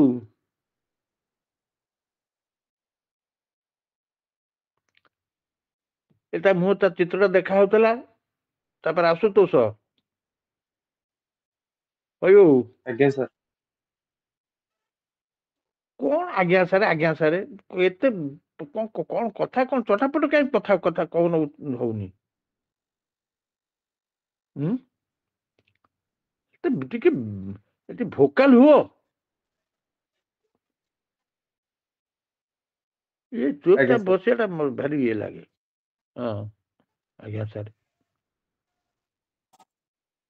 ଆଉ ଉତ୍ତର ଲେଖିବ। ଆମେ ଗୋଟିଏ ଦିନ ରଖିବା, 1-1.5 ଘଣ୍ଟା, ଯେ ତମେ ଉତ୍ତର ଲେଖିକି ଶୁଣେଇବ। କଣ କଣ ଲେଖିଲ ଚଟାପଟ କହିଦେଇଯିବ।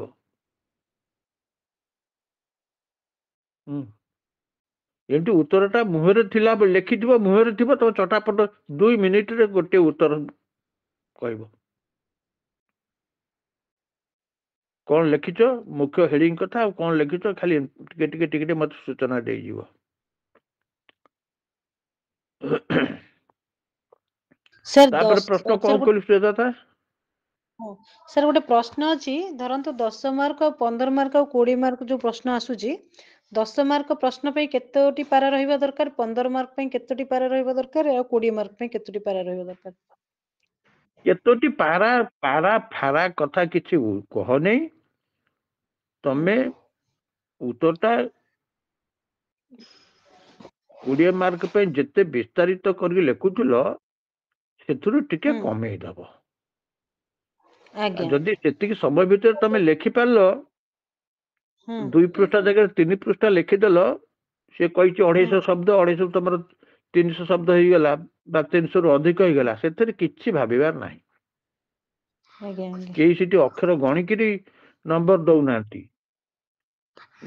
तमे जहाटा लिखिल सेटा केते ठीक लिखिल सेटा पर गुरुत्व दब केते पैराग्राफ लिखिल केते पृष्ठ लिखिल से विषय जमा चिंता करिब नाही किंतु मन रही जेहेतु 20 नंबर पे आम 4 पृष्ठ लिखबू 10 नंबर पे आम 2 पृष्ठ लिखा उचित 2 पृष्ठ रु 2.5 पृष्ठ 3 पृष्ठ होगला किसी असुविधा ना से सब कथा को भाव भूली जा सीटी आम कि खाता देखला बेलू कौन सी परीक्षक देखुना जे एत गुड़ा से कहीं लिखला तमें लिखि जाऊ सी तो पढ़ी जाऊ भल लगुव तेणु से नंबर दे पकेब बेसी अधिका लिखिदे गल से कथा जमा परीक्षक देखनी नंबर काटबनी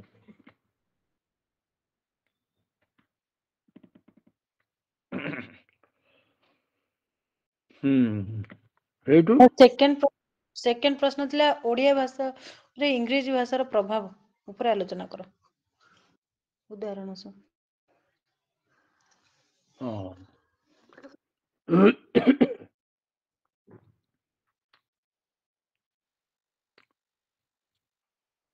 ओडिया भाषा पर इंग्रजी भाषार प्रभाव आमको सूचई दिए जे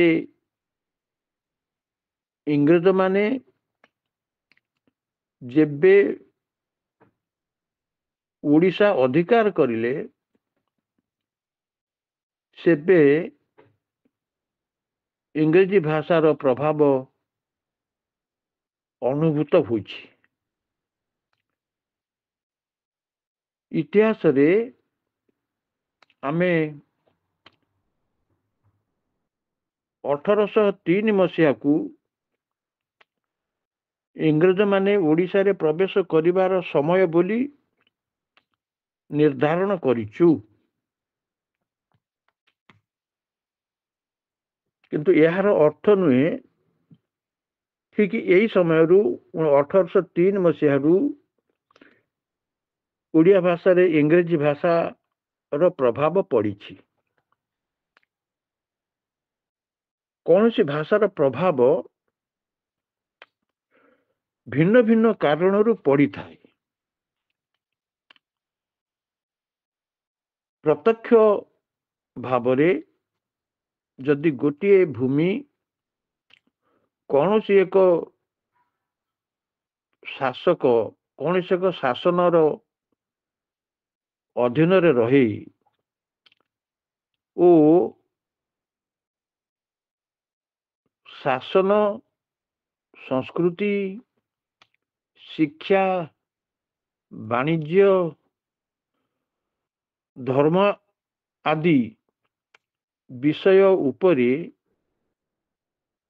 से जातिर बा गोष्ठीर प्रभाव अनुभूत हुए तेबे ता द्वारा भाषा प्रभावित हुए भाषा प्रभावित हबार बहुविध कारण मध्यरु यही केतोटी प्रमुख कारण इंग्रज माने 1803 रे ओडिशा अधिकार करिले सत କିନ୍ତୁ ଶାସନ ଭାର ଗ୍ରହଣ କରି ଇଂରେଜୀ ମାଧ୍ୟମରେ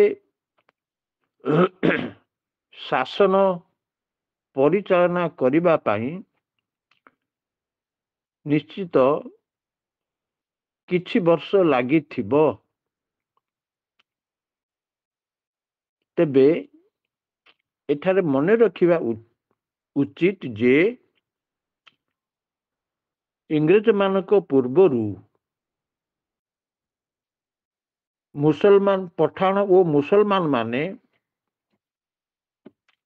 ଓଡ଼ିଶାରେ ଶାସନ କରୁଥିଲେ ଏବଂ ମୁସଲମାନଙ୍କ ପୂର୍ବରୁ ଆସିଥିଲେ ମରହଟ୍ଟା ମାନେ। ଏଣୁ ମରହଟ୍ଟା ମାନଙ୍କ ଠାରୁ ମୁସଲମାନ ମଧ୍ୟ ଦେଇ ଇଂରେଜ ପର୍ଯ୍ୟନ୍ତ ଦୀର୍ଘ 250 ବର୍ଷରୁ ଉର୍ଦ୍ଧ୍ୱ କାଳ ଯାଏ ଓଡ଼ିଆ ଭାଷାରେ ପାର୍ସୀ ଭାଷାର ବହୁ ପ୍ରଭାବ ପଡ଼ିଥିଲା। କୋର୍ଟ କଚେରୀର ଭାଷା ଥିଲା ପାର୍ସୀ। ଇଂରେଜ ମାନେ ଆସିବା ପରେ ପ୍ରଥମେ ଏ କୋର୍ଟ କଚେରୀର ଭାଷା ବଦଳିଲା। ଦ୍ୱିତୀୟରେ ଶିକ୍ଷା ଇଂରେଜୀ ଭାଷାରେ ଅନୁଷ୍ଠିତ ହେବାରୁ ବା ପ୍ରଚାରିତ ହେବାରୁ ଶିକ୍ଷା ମାଧ୍ୟମରେ ଇଂରେଜୀ ଭାଷା ପ୍ରସାରିତ ହେଲା। ତୃତୀୟତଃ ଗ୍ରାମ ସଂସ୍କୃତି। ଅତୀତରେ ଗ୍ରାମ ସଂସ୍କୃତି ଉପରେ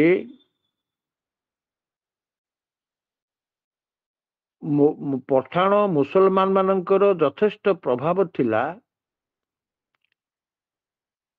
ଏବଂ ସାଧାରଣ ଲୋକ ନିଜର ଜମି ବାଡ଼ି ମାଲି ମକଦ୍ଦମା ଇତ୍ୟାଦି ବାବଦରେ କୋର୍ଟ କଚେରୀକୁ ଆସିଲା ବେଳେ ପାର୍ସୀ ଭାଷାର ସମ୍ମୁଖୀନ ହେଉଥିଲେ। କିନ୍ତୁ ଇଂରେଜମାନେ ଓଡ଼ିଶାରେ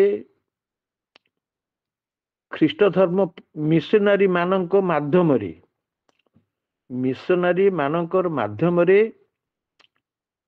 ଧର୍ମ ପ୍ରଚାର, ଖ୍ରୀଷ୍ଟ ଧର୍ମ ପ୍ରଚାର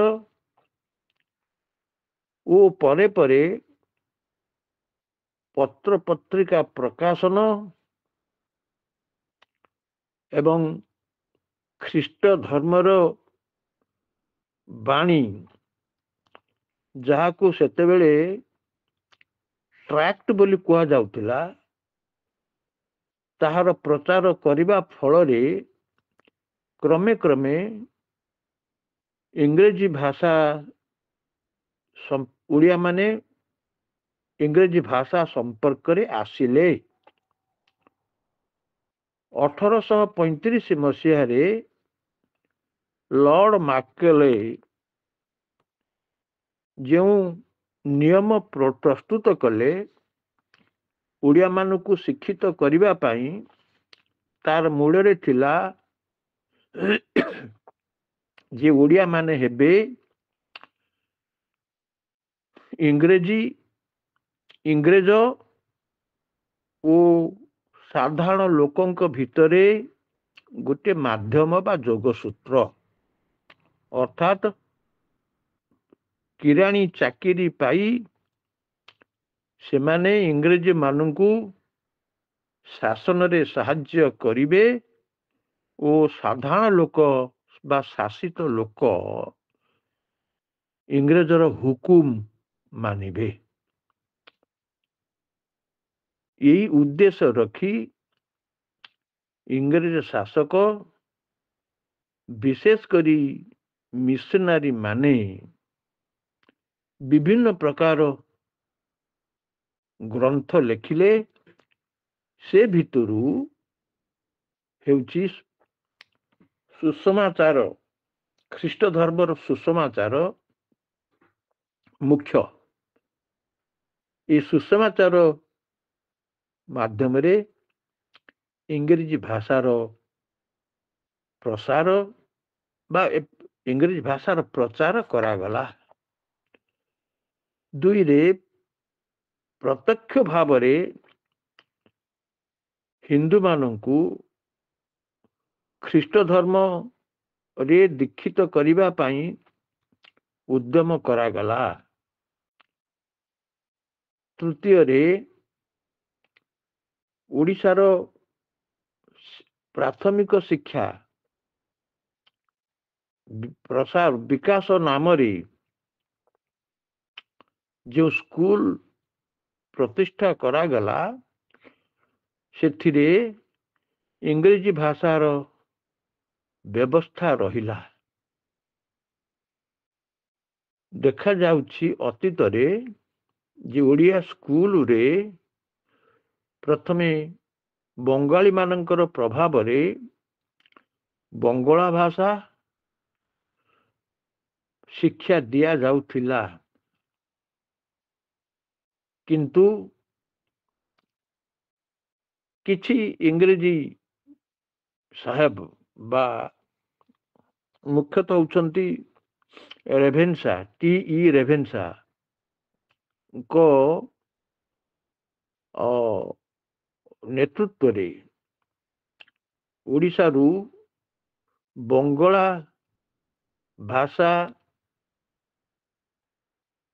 उच्छेद करा जाई ओडिया भाषा पढ़ा गला किंतु इंग्रजी भाषा उपरे पूर्वपरी प्राधान्य रहिला संक्षेप रे कहिले 19 शताब्दीर द्वितीय भाग बेलकू ओडिशा रे स्कूल शिक्षा माध्यम रे इंग्रजी भाषा जानिबा पाई उद्यम करागला द्वितीय रे शासन क्षेत्र रे बंगाली मानक कर्तृत्व हटेई दिया जाई इंग्रज कर्तृत्व आरंभ हैला एई दुईटी कारण थिला मुख्य यह परे आसिला जोगाजोग शिल्प आईन कोर्ट कचेरी इर प्रसंग एणु यही केतोटी माध्यम रे यही केतोटी व्यवस्था माध्यम रे इंग्रजी शिक्षा को गुरुत्व दिया गला ओ स्कूल शिक्षा रो उद्देश्य हैला इंग्रजी पढ़िबा लेखिबा जानिबा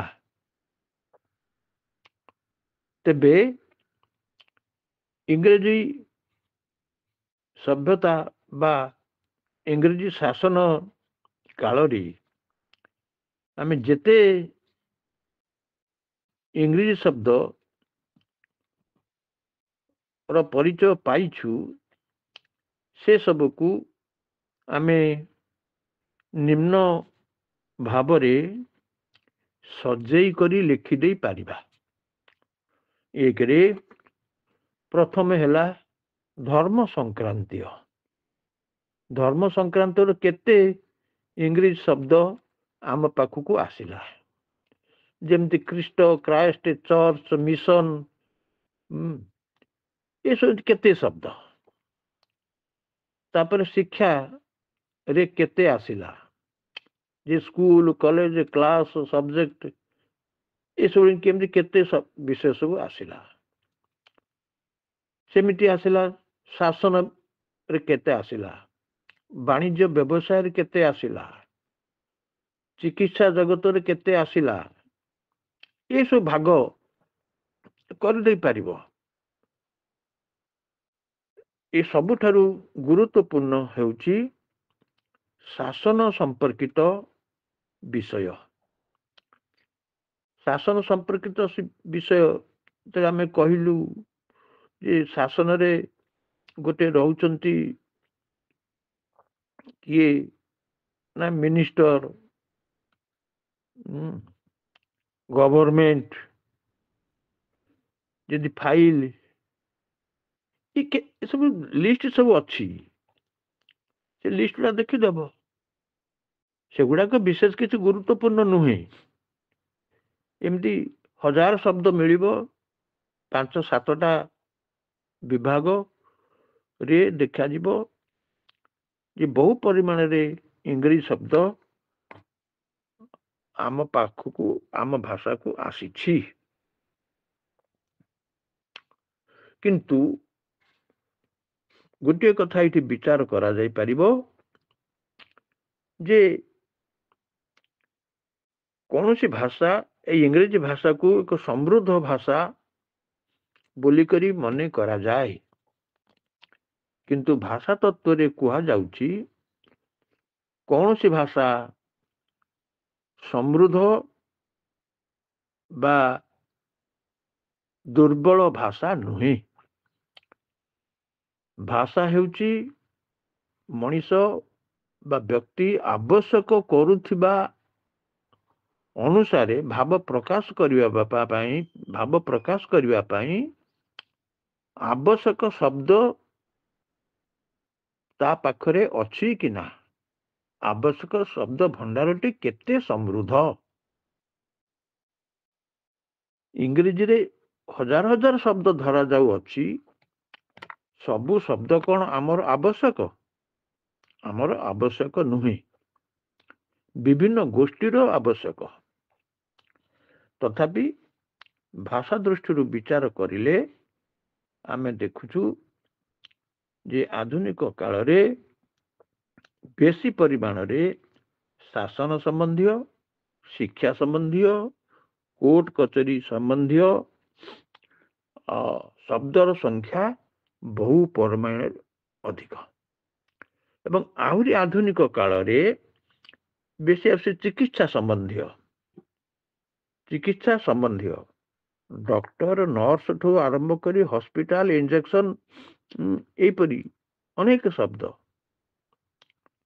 आमर नीतिदिनिया व्यवहार हो गलानी एमिति कि आमे एते भाषा को धरी ले विचार करिले आमे एते निर्भरशील हो उठिचु जे आमे टाइम बोल समय बोल कि कहूना टाइम बोल कहूछु आमे खाद्य कहले हमरा किसी फूड दरकार किसी वाटर दरकार ये सब कथा तेणु विचार करिले आम भाषा भंडार को एते साधारण इंग्लिश शब्द पशि आसी जे तार विकल्प उड़िया शब्द थिले मध्य आमर आमे ताकू व्यवहार करूनु तार कारण भिन्न भिन्न हो पारे तार कारण अच्छी आमे भावुचु आम शिक्षित मानकर धारणा जे इंग्रजी शब्द कहीदेले आमर मान बढ़िबो ओडिया शब्द कहीदेले आमको हुंडा मूर्ख बा अशिक्षित बोलिकरी कहिबे एई मनोभावटी आम भितर लुचिकी रही फल इंग्रजी भाषार प्रभाव हेउची जे मातृभाषा को हटई करी ମାତୃଭାଷାର ବିକଳ୍ପରେ ଆଉ ଏକ ଭାଷା ପ୍ରଚାର କରିବା ଉଦ୍ଦେଶ୍ୟ ନୁହେଁ। କୌଣସି ଭାଷାର ପ୍ରଭାବ ସ୍ୱଦେଶୀ ଭାଷାକୁ ବା ମାତୃଭାଷାକୁ ବିକଳାଙ୍ଗ କରି ତାର ସ୍ଥାନଚ୍ୟୁତ କରି ସେ ସ୍ଥାନରେ ଆଉ ଗୋଟିଏ ଭାଷାକୁ ଲଦି ଦେବା, ଏହା ଶିକ୍ଷା ଫଳରେ ଘଟିଛି। ଆମର ହୀନମନ୍ୟତା ବହୁ ଭାବରେ ବଢି ଯାଇଛି। ଫଳରେ ଇଂରେଜୀ ଭାଷା ପ୍ରତି ଆମର ସମ୍ମାନ ଆସକ୍ତି ବହୁ ଭାବରେ ବଢିଛି ଏବଂ ମାତୃଭାଷା ପ୍ରତି ଆଦର କମିଛି। ଆମେ ତାକୁ ଏଇଭଳି ଭାବରେ ବିଚାର କରିପାରିବା। ଶିକ୍ଷିତ ବର୍ଗର ଗୋଟିଏ ଉଦ୍ଦେଶ୍ୟ ହବା ଉଚିତ ଯେ ଆମେ ନୀତିଦିନିଆ କଥାବାର୍ତ୍ତା ବେଳେ ଆମର ପରିବେଶର ଭାଷା କହିବୁ। ଆମ ପରିବେଶର ଭାଷା ହେଉଛି ଆମର ମାତୃଭାଷା ବା ଓଡ଼ିଆ ଭାଷା। ଆମେ ଶିକ୍ଷା ସମ୍ପର୍କିତ ବିତର୍କ ବା ଆଲୋଚନା, ଆଇନ କାନୁନ ବିଷୟକ ବିଚାର ବେଳେ ହୁଏତ ଆମେ ଇଂରେଜୀ ଶବ୍ଦର ବ୍ୟବହାର କରିପାରୁ, ମନା ନାହିଁ। କିନ୍ତୁ ଯଦି ତାର ବିକଳ୍ପ ଅଛି ତାହେଲେ ଇଂରେଜୀ ଶବ୍ଦ ଆମେ କାହିଁକି ବ୍ୟବହାର କରିବୁ? এই ପ୍ରଶ୍ନଟି ଆମ ମନ ଭିତରେ ଉଠେ। ତେବେ ଭାଷା ଯେହେତୁ ଏକ ବ୍ୟକ୍ତିଗତ ଅଧିକାରର କଥା, ମୁଁ କୋଉ ଭାଷା କହିଲି, କୋଉ ଭାଷାରେ ମତେ ଭାବ ପ୍ରକାଶ କରିବା ପାଇଁ ସହଜ ହେବ, ସେଇଟା ମୁଁ ବିଚାର କରିବି। ବ୍ୟକ୍ତିର ସ୍ୱତନ୍ତ୍ର ଅଧିକାର ଅଛି, ସିଏ ନିଜେ କେଉଁ ଭାଷା ବ୍ୟବହାର କରିବ ତାହା ବାଛିବ।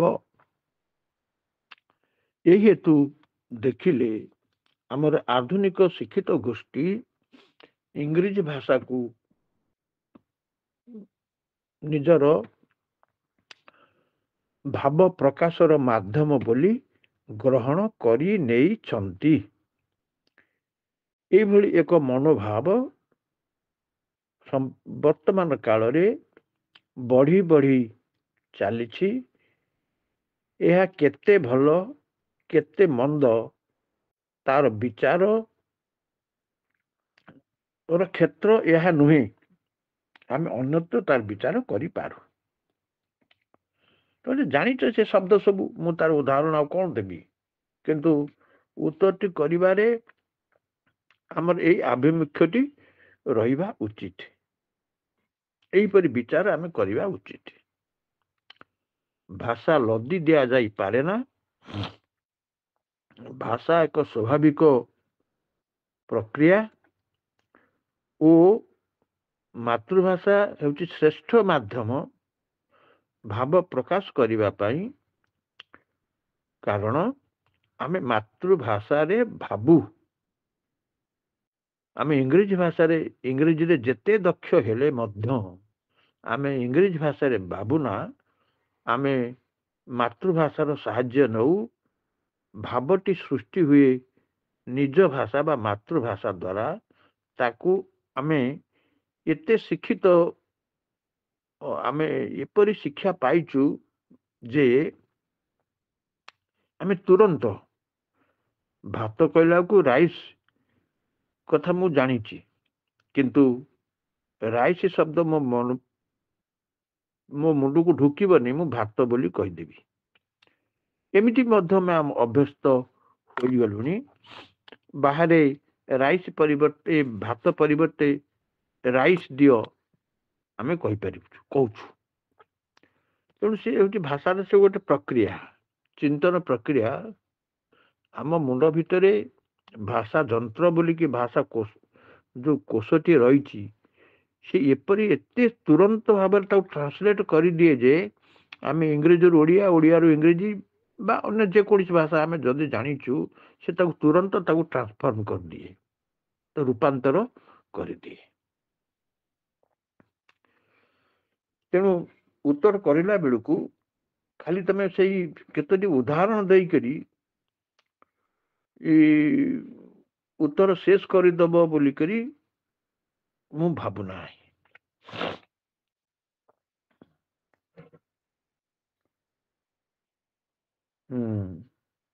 ଏ ଯୋଉ ଭାଷା ପ୍ରଭାବଟା ସେ ସହଜ ସରଳ, ସେଥିରେ କିଛି ନାହିଁ। କେବଳ ଆମେ ଦ୍ରାବିଡ଼ ଭାଷା କଥା କହିଲା ବେଳକୁ ଭିନ୍ନ ଉତ୍ତର ହେଇପାରିବ। କାରଣ ଯେ ଦ୍ରାବିଡ଼ ଭାଷା ଯେବେ ଆମ ଭାଷା ଭିତରକୁ ଆସିଛି ସେ ସମୟଟା ଥିଲା ଭିନ୍ନ ପ୍ରକାର ସମୟ। ଅତୀତରେ ଓଡ଼ିଆ ରାଜାମାନେ ଯେମିତି ଆମେ ଭୌମକର ବଂଶ ପରେ ଗଙ୍ଗବଂଶକୁ ଦେଖିଲେ, ଗଙ୍ଗବଂଶୀ ମାନେ ଆସିଥିଲେ ଦକ୍ଷିଣ ଭାରତରୁ। ଏମାନେ ଗଙ୍ଗବଂଶୀ ମାନେ 300 ବର୍ଷ ଧରିକି ଶାସନ କରିଲେ। ଏ 300 ବର୍ଷ ଭିତରେ ଓଡ଼ିଶାର ଏକ ସାଂସ୍କୃତିକ ବିକାଶ ଘଟିଛି।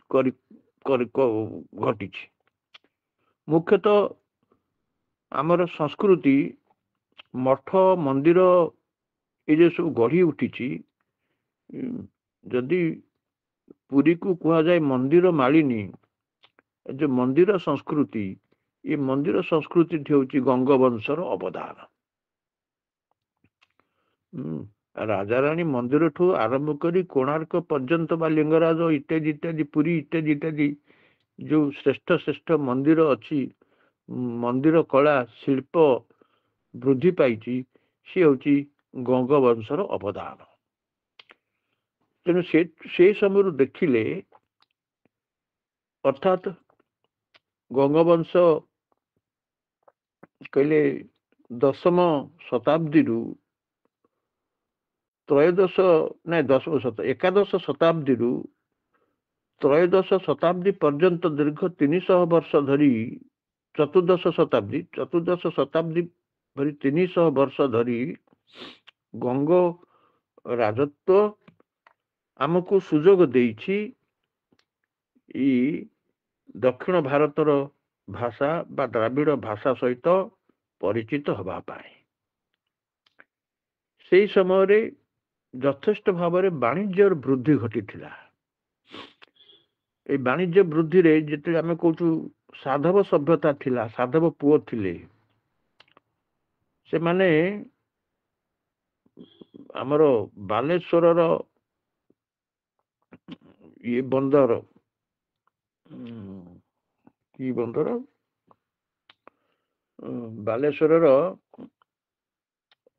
ବନ୍ଦର, ଓହୋ, ବାଲେଶ୍ୱରରୁ ଯାହା ହଉ, ବନ୍ଦରରୁ ବାଣିଜ୍ୟ ପୋତ ଯାତ୍ରା ଆରମ୍ଭ କରି ଯାଉଥିଲେ କେପ୍ କୁମାରିକା ପର୍ଯ୍ୟନ୍ତ। ଏ ଦୀର୍ଘ କେତେ 700 କିଲୋମିଟର ବା ମାଇଲ ଉପକୂଳ ଅତିକ୍ରମ କରି ସେମାନେ ଯେତେବେଳେ କେପ୍ କୁମାରୀ ପାଖରେ ପହଞ୍ଚୁଥିଲେ, କେପ୍ କୁମାରୀରେ କେପ୍ କୁମାରୀଙ୍କୁ ପୂଜା ଅର୍ଚ୍ଚନା କରି ତାପରେ ସେମାନେ ସାଗରରେ ବୋଇତ ମେଲି ଦଉଥିଲେ। ସେ କେପ୍ କୁମାରୀରେ ସେମାନେ ମିଳିତ ହଉଥିଲେ ତେଲୁଗୁ, ତାମିଲ, ବିଶେଷ କରି ତାମିଲ ଲୋକଙ୍କ ସହିତ, ତାମିଲ ବଣିକ ମାନଙ୍କ ସହିତ। ଆମେ ଯୋଉ ଆଜି କହୁଛୁ ଅକାମା ବଇ, ଯୋଉ ଗୀତଟା ଗାଉଛୁ କାର୍ତ୍ତିକ ପୂର୍ଣ୍ଣିମା ଦିନ, ଏଇଟା ହଉଛି ସେ ତେଲୁଗୁର गोटे कथा तेलुगुर कथाटा इटी भिन्न रूप रे ओडिया रे कुआ जाउची अकामा बई पान गुआ तोर मासक धर मोर ये जो कथा कुआ जाउची तेणु संस्कृति संस्कृति द्वारा किभଳି भाବରେ प्रभावित ହେଇଛି ये कथा आमे सेई माने एकादश द्वादश शताब्दी वाणिज्य संस्कृति आमे शिखिचु बा जानिचु। द्वितीय कथा है जे गंगवंश परे जो सूर्यवंशी सम्राट आसिले मुख्यतः कपिलेन्द्र देव बहु वर्ष धरिकरी दक्षिण भारत विजय रहिले एवं कावेरी नदी पर्यंत ओडिशार सीमा विस्तार करदेले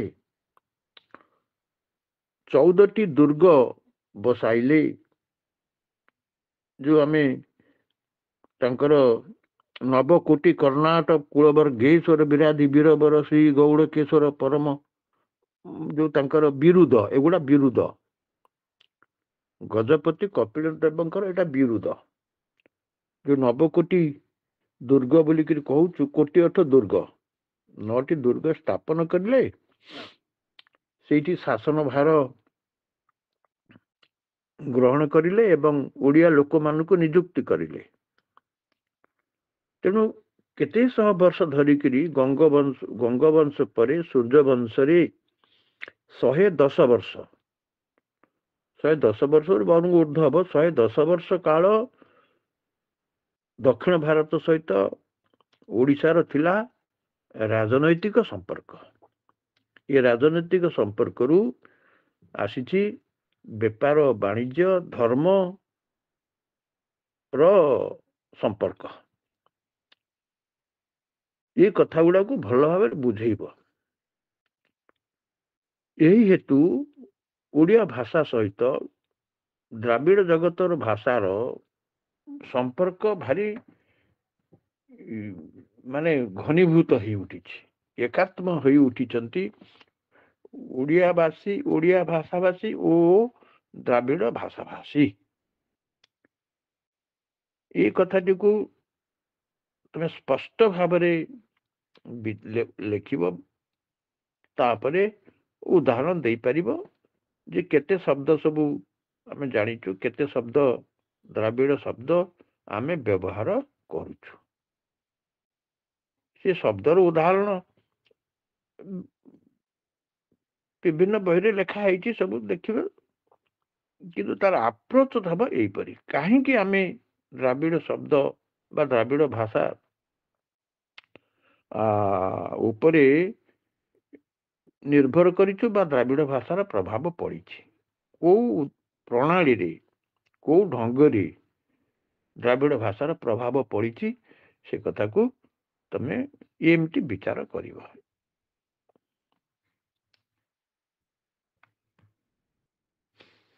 हेला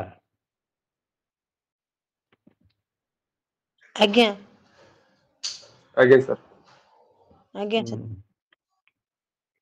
आम सब बहरे से जो वासुदेव साहू आउ किए किए लिखिं अमुक प्रभाव ढिकी प्रभाव आड़ू साड़ू ढिकी एगुड़ा सब कथा उदाहरण कथा कि पृष्ठभूमिटा यहीपरि तार इतिहासटा यहीपरि ये इतिहास बा पृष्ठभूमि को तमे स्पष्ट भाव बुझेक लिखिब आवश्यक अनुसार।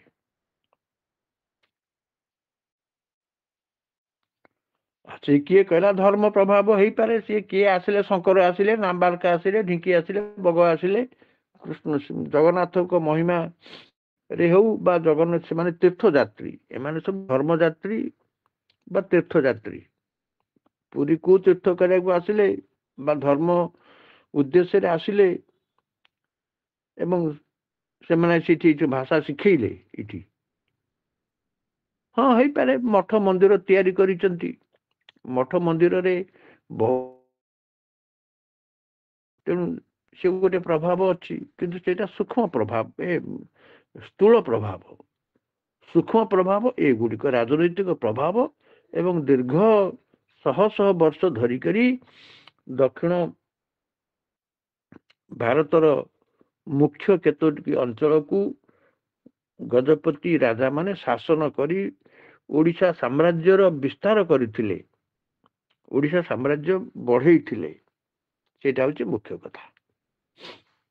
ଏକରେ ଗଙ୍ଗବଂଶୀ ରାଜା ମାନଙ୍କର ସ୍ଥାପତ୍ୟ କଥା, ଦୁଇରେ ଗଜପତି ରାଜା ମାନଙ୍କର ସାମ୍ରାଜ୍ୟ ବିସ୍ତାର ଓ ଓଡ଼ିଶା ସାମ୍ରାଜ୍ୟରେ ସେଗୁଡ଼ିକୁ ମିଶେଇ ଦବାର ଯୋଉ ଇତିହାସ, ଏ ହଉଛି ମୁଖ୍ୟ କଥା, ଏ କାରଣ।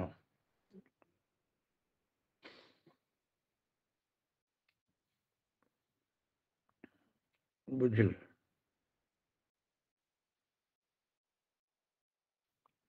ଆଉ ଗୋଟେ ତମେ ବି ଉଦାହରଣ ଦେଇପାରିବ ଯେ ଗଙ୍ଗବଂଶ ଶେଷ ବେଳକୁ ଯୋଉ ଶିଳାଲେଖ ଗୁଡାକ ଦିଆଗଲା, ଆମେ କହୁଛୁ ଉର୍ଜାମ ଶିଳାଲେଖ 1051 ଉର୍ଜାମ ଶିଳାଲେଖରେ ପ୍ରତ୍ୟକ୍ଷ ଭାବରେ ତେଲୁଗୁ ଭାଷାର ଶବ୍ଦ ଗୁଡାକ ଆମେ ଦେଖିବାକୁ ପାଉଛୁ। କାରଣ ଯୋଉ ଶିଳାଲେଖ ଦିଆଗଲା ତା ରାଜାଙ୍କର ନିର୍ଦ୍ଦେଶରେ ଦିଆଯାଇଥିଲା। ରାଜା ଶିଳାଲେଖ ଗୁଡିକ ବା ଅନୁଶାସନ ବୋଲି କୁହାଯାଉଛି। ଶିଳାଲେଖ ହଉଛି ଅନୁଶାସନ, ଅର୍ଥାତ ରାଜାଙ୍କର ଆଦେଶ। ଯେମିତି ଆମେ ଚିଠିରେ ଆଜିକାଲି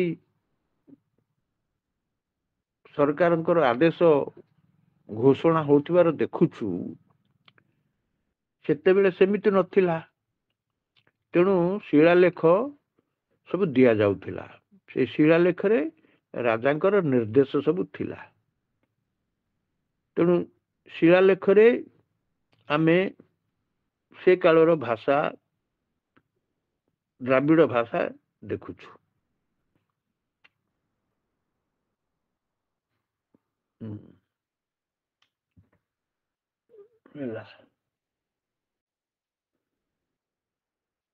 ସେଇଠୁ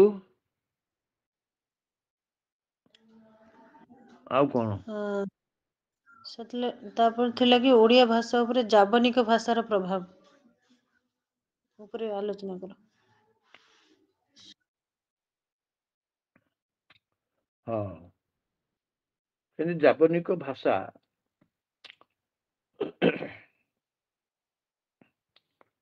ଯବନ କହିଲେ ଆମେ ମୁଖ୍ୟତଃ ପଠାଣ, ମୁଗଲ, ମୁସଲମାନ ଇତ୍ୟାଦିକୁ ବୁଝାଉଛୁ। ଭାରତବର୍ଷକୁ ପାରସ୍ୟ ଅଞ୍ଚଳରୁ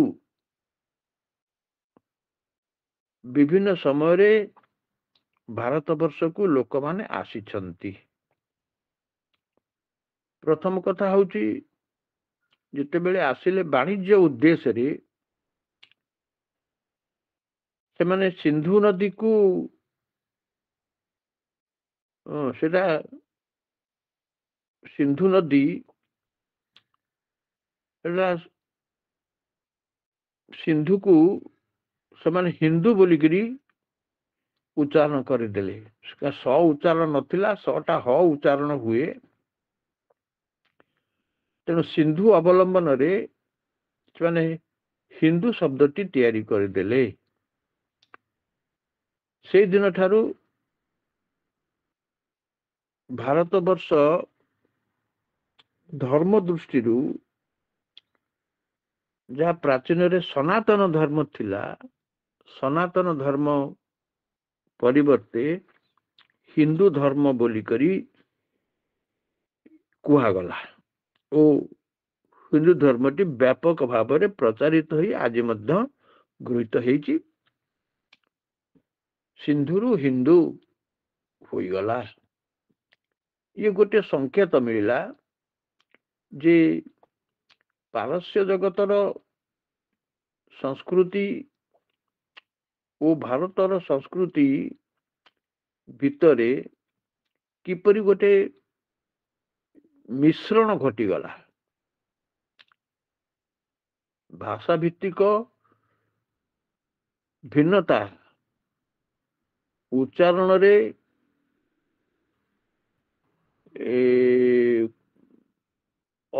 ଉଚ୍ଚାରଣରେ ଅସମତା ହେତୁ ସିନ୍ଧୁ ହିନ୍ଦୁ ହେଇଗଲା। ତାର ଗୋଟେ ଏଥିରୁ ଆମେ ଇଙ୍ଗିତ ପାଇବା ଯେ ଯବନ ବା ପାରସ୍ୟ ଅଞ୍ଚଳରୁ ଆସିଥିବା ଲୋକମାନେ ପ୍ରଥମେ ବାଣିଜ୍ୟ ବ୍ୟବସାୟ ମାଧ୍ୟମରେ ସେମାନଙ୍କର ଭାଷା ଭାରତରେ ପ୍ରଚାର କରିଛନ୍ତି। ଏଣୁ ବାଣିଜ୍ୟ ହେଉଛି ମୁଖ୍ୟ। ଦ୍ୱିତୀୟରେ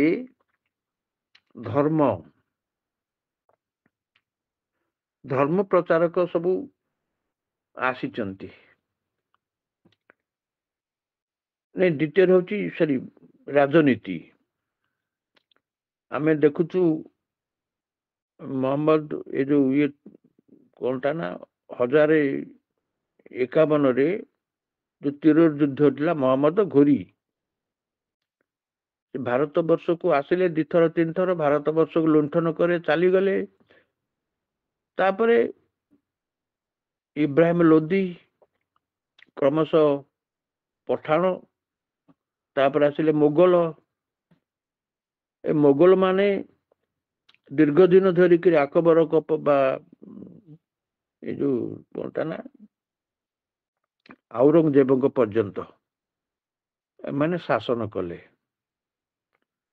ତାପରେ ଆସିଲେ ପଠାଣ ମାନେ। ତେଣୁ ମୋଗଲ ମୁସଲମାନ, ମୋଗଲ ପଠାଣ, ଏ ତିନୋଟି ଶ୍ରେଣୀର ବିଦେଶୀୟ ଭାରତ ବର୍ଷକୁ ତମେ ତ ଏତେ ବ୍ୟାଖ୍ୟା କରି ଲେଖିପାରିବନି, କିନ୍ତୁ ଏମିତି ଲେଖିବ ଦୀର୍ଘ କାଳ ଧରି ଭାରତ ବର୍ଷକୁ ଶାସନ କରୁଥିଲେ ଏବଂ ସେମାନେ ଏଠାରେ ସ୍ଥାୟୀ ଭାବରେ ବସବାସ କରିଛନ୍ତି ବା ତାଙ୍କର ଉତ୍ତରାଧିକାରୀ ମାନେ ଆଜି ମଧ୍ୟ ଭାରତ ବର୍ଷରେ ଭାରତୀୟ ଭାବରେ, କିନ୍ତୁ ଭିନ୍ନ ଧର୍ମ ମୁସଲମାନ ଧର୍ମାବଲମ୍ବୀ ଭାବରେ ବସବାସ କରୁଛନ୍ତି। ଏହି ହେତୁ ଭାରତ ବର୍ଷରେ ପାରସ୍ୟ ଅଞ୍ଚଳର ଭାଷା, ଯାହାକୁ ଆମେ ଜାବନିକ ଭାଷା ବୋଲି କହୁଛୁ, ସେଇ ଭାଷାର ପ୍ରାଧାନ୍ୟ ବିସ୍ତାର ଲାଭ କରିଛି। ଇଣ୍ଟ୍ରୋଡକ୍ସନରେ ତମେ এই ପ୍ରକାର ଲେଖିବ। এই ଭିତରୁ ପ୍ରଥମ ଆସିଲା ଧର୍ମର କଥା। ଧର୍ମ ମାଧ୍ୟମରେ କିପରି ଭାବରେ ସେମାନେ ଭାଷାଟିକୁ ଏଠି ସ୍ଥାୟୀ କରି ଯାଇଛନ୍ତି। ଯେମିତିକି ଗିର୍ଜା, ଆଲଫା, ଏ ଯୋଉ ଭଗବାନ କହୁଛନ୍ତି କଣଟା ନା ଆଲ୍ଲାହ, এই যে ନମାଜ, କେତେ ଶବ୍ଦ ପାଇବ। ସେସବୁ ଶବ୍ଦ ଏବେ ମଧ୍ୟ ବ୍ୟବହାର ହଉଛି। ଯେତେବେଳେ ଶାସନ ସମ୍ପର୍କିତ ଶବ୍ଦ,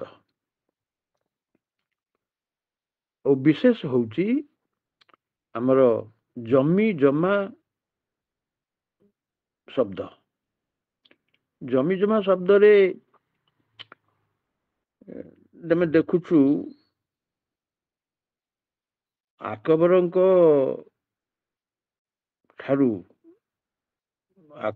ପୂର୍ବରୁ ଥିଲେ ଶେର ଶାହ। ସେ ଯୋଉ ଜମି ଜମା ବନ୍ଦୋବସ୍ତ ଆରମ୍ଭ କରିଲେ, ସେ ଜମି ଜମା ବନ୍ଦୋବସ୍ତ ମାଧ୍ୟମରେ ବହୁ ଶବ୍ଦ ପଶି ଆସିଲା। କୋର୍ଟ କଚେରୀ ଏର ଅନେକ ଶବ୍ଦ ଭାରତୀୟ ମାନେ ଗ୍ରହଣ କରିଲେ ଆଜି ମଧ୍ୟ ଗ୍ରହଣ କରୁଛନ୍ତି, ଯେମିତି ରସିଦ, ପାଉତି, କବଲା, ଏସବୁ ଶବ୍ଦ ତାର ବିକଳ୍ପ ଆଉ ତିଆରି ହୋଇ ପାରିନାହିଁ। ତାର କାରଣ ଯେ ଗୋଟେ ସଂସ୍କୃତି ଉପରେ ପ୍ରଭାବ ପକେଇବା। ତମେ ମନେ ରଖିବା ଉଚିତ, ଭାଷା ହଉଛି ସଂସ୍କୃତିର ଝିଅ। ସଂସ୍କୃତି ହଉଛି ମା, ଭାଷା ହଉଛି ଝିଅ। ସଂସ୍କୃତି ନାହିଁ ତ ଭାଷା ନାହିଁ। ଭାଷା ଅଛି ମାନେ ତା ପୂର୍ବରୁ ଗୋଟିଏ ସଂସ୍କୃତି ଅଛି। ତେଣୁ ସଂସ୍କୃତି ପ୍ରଥମେ ଗୋଟିଏ ବ୍ୟବସ୍ଥା ଗ୍ରହଣ କରିଦିଏ ଏବଂ ସେ ବ୍ୟବସ୍ଥା ପାଇଁ ସେ ଭାଷା ତିଆରି କରେ ଓ ଭାଷା ମାଧ୍ୟମରେ ଆମର ନାନାବିଧ ଭାବ ପ୍ରକାଶ ଘଟେ। ତେଣୁ ଆମେ ଦେଖିଲେ ପାର୍ସୀ ଜଗତରୁ ଯେଉଁ ଶକ୍ତି ଗୁଡ଼ିକ ଭାରତ ବର୍ଷକୁ ଆସିଛି, ସେମାନେ ଗୋଟିଏ ସଂସ୍କୃତି ତିଆରି କରିଦେଇଛନ୍ତି। ନିଜର ଧର୍ମ ପ୍ରଚାର ମାଧ୍ୟମରେ ସେମାନେ ସଂସ୍କୃତିଟି ସ୍ଥାପନ କରିଦେଇଗଲେ ଏବଂ କ୍ରମେ କ୍ରମେ ଯେତେବେଳେ ଶାସନ ଭାର ଗ୍ରହଣ କରିଲେ, ଶାସନ କରିବା ମାଧ୍ୟମରେ ସେମାନେ କୋର୍ଟ କଚେରୀ, ଜମି ଜମା ବ୍ୟବସ୍ଥା, ସାମାଜିକ ନିୟମ, ବାଣିଜ୍ୟ ବ୍ୟବସାୟ, ଇଏ ସବୁ ଯେତେବେଳେ ବ୍ୟବସ୍ଥା କରାଗଲା, এই ବ୍ୟବସ୍ଥା ଭିତରେ ସେମାନେ ଆରବୀ ପାର୍ସୀ ଶବ୍ଦ ବ୍ୟବହାର କରିଲେ। କିନ୍ତୁ ଏ ଭିତରେ ତମେ ଉର୍ଦ୍ଦୁକୁ ମିଶେଇବ ନାହିଁ। ଉର୍ଦ୍ଦୁ ଭାଷା ସମ୍ପୂର୍ଣ୍ଣ ଭାବରେ এই ଆଧୁନିକ କାଳର ଭାଷା। ଇଂରେଜମାନେ ଭାରତ ବର୍ଷକୁ ଆସିବା ପରେ ଉର୍ଦ୍ଦୁ ଭାଷା ତିଆରି ହେଇଛି। ଉର୍ଦ୍ଦୁ ଭାଷା ଏକ କୃତ୍ରିମ ଭାଷା ଏବଂ ଏହା ହେଉଛି ଗୋଟିଏ ସଂକର ଭାଷା।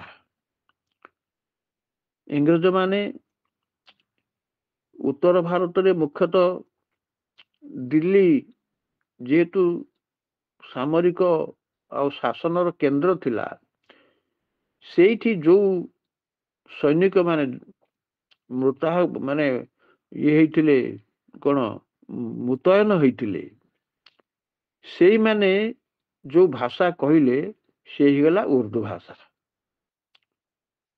ଏବଂ ଏ ଉର୍ଦ୍ଦୁ ଭାଷାର ମୂଳ ରହିଛି ଗଜନୀ ଇତ୍ୟାଦି ଅଞ୍ଚଳରେ। ପାର୍ସୀ ଭାଷାର ଏକ ସାହିତ୍ୟିକ ରୂପ ହଉଛି ଉର୍ଦ୍ଦୁ ଭାଷା।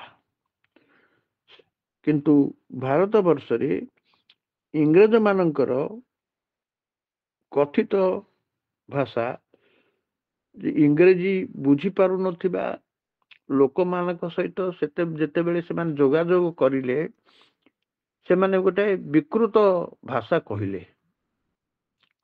ସେଇ ବିକୃତ ଭାଷାଟି ହେଉଛି ଉର୍ଦ୍ଦୁ ଭାଷା। ତେଣୁ ଯାହା ହଉ, ତମେ ସେଇ ଉର୍ଦ୍ଦୁ ଭାଷାକୁ ଏଥିରେ ମିଶେଇବ ନାହିଁ। ଆମର ଜାବନିକ ଭାଷା ଭିତରେ ମିଶେଇବ ନାହିଁ। ସେଥିପାଇଁ ସତର୍କ ରହିବ। ହୁଏତ ଆମର ଅନେକ କଥା ଜାଣୁନାହାନ୍ତି, ତମେ ଉର୍ଦ୍ଦୁ ଶବ୍ଦ କେତେକ ଯଦି ଦେଇଦେବ, ହଁ ଲୋକ ତାକୁ ଗ୍ରହଣ କରିନେବେ, ଜାଣିପାରିବେ ନାହିଁ। କିନ୍ତୁ ତମେ ଜାଣିବା ପାଇଁ ଏଇଟା ହେଉଛି ତାର ଇତିହାସ। ଏମିତି ଭାବରେ ଲେଖିବ ଶବ୍ଦ ତ ମୋର ହଉଛି, ତମେ ତାର କାରଣ ଗୁଡ଼ିକ, ତା ପୃଷ୍ଠଭୂମି ଗୁଡ଼ିକ ସ୍ପଷ୍ଟ ଭାବରେ ବୁଝିବ ଏବଂ ତାକୁ ସଂକ୍ଷେପରେ ତ ଲେଖିବ। ତାର ଉଦାହରଣ ତ ବହୁ ଭାବରେ ଉଦାହରଣ ଗୋଟେ ଅଛି। ସେଗୁଡା କିଛି କଷ୍ଟ ନୁହେଁ, ସେଥିରେ କିଛି ବୁଝିବାର ଆବଶ୍ୟକତା ନାହିଁ, ଖାଲି ମନେ ରଖିବାର ଆବଶ୍ୟକତା ଅଛି।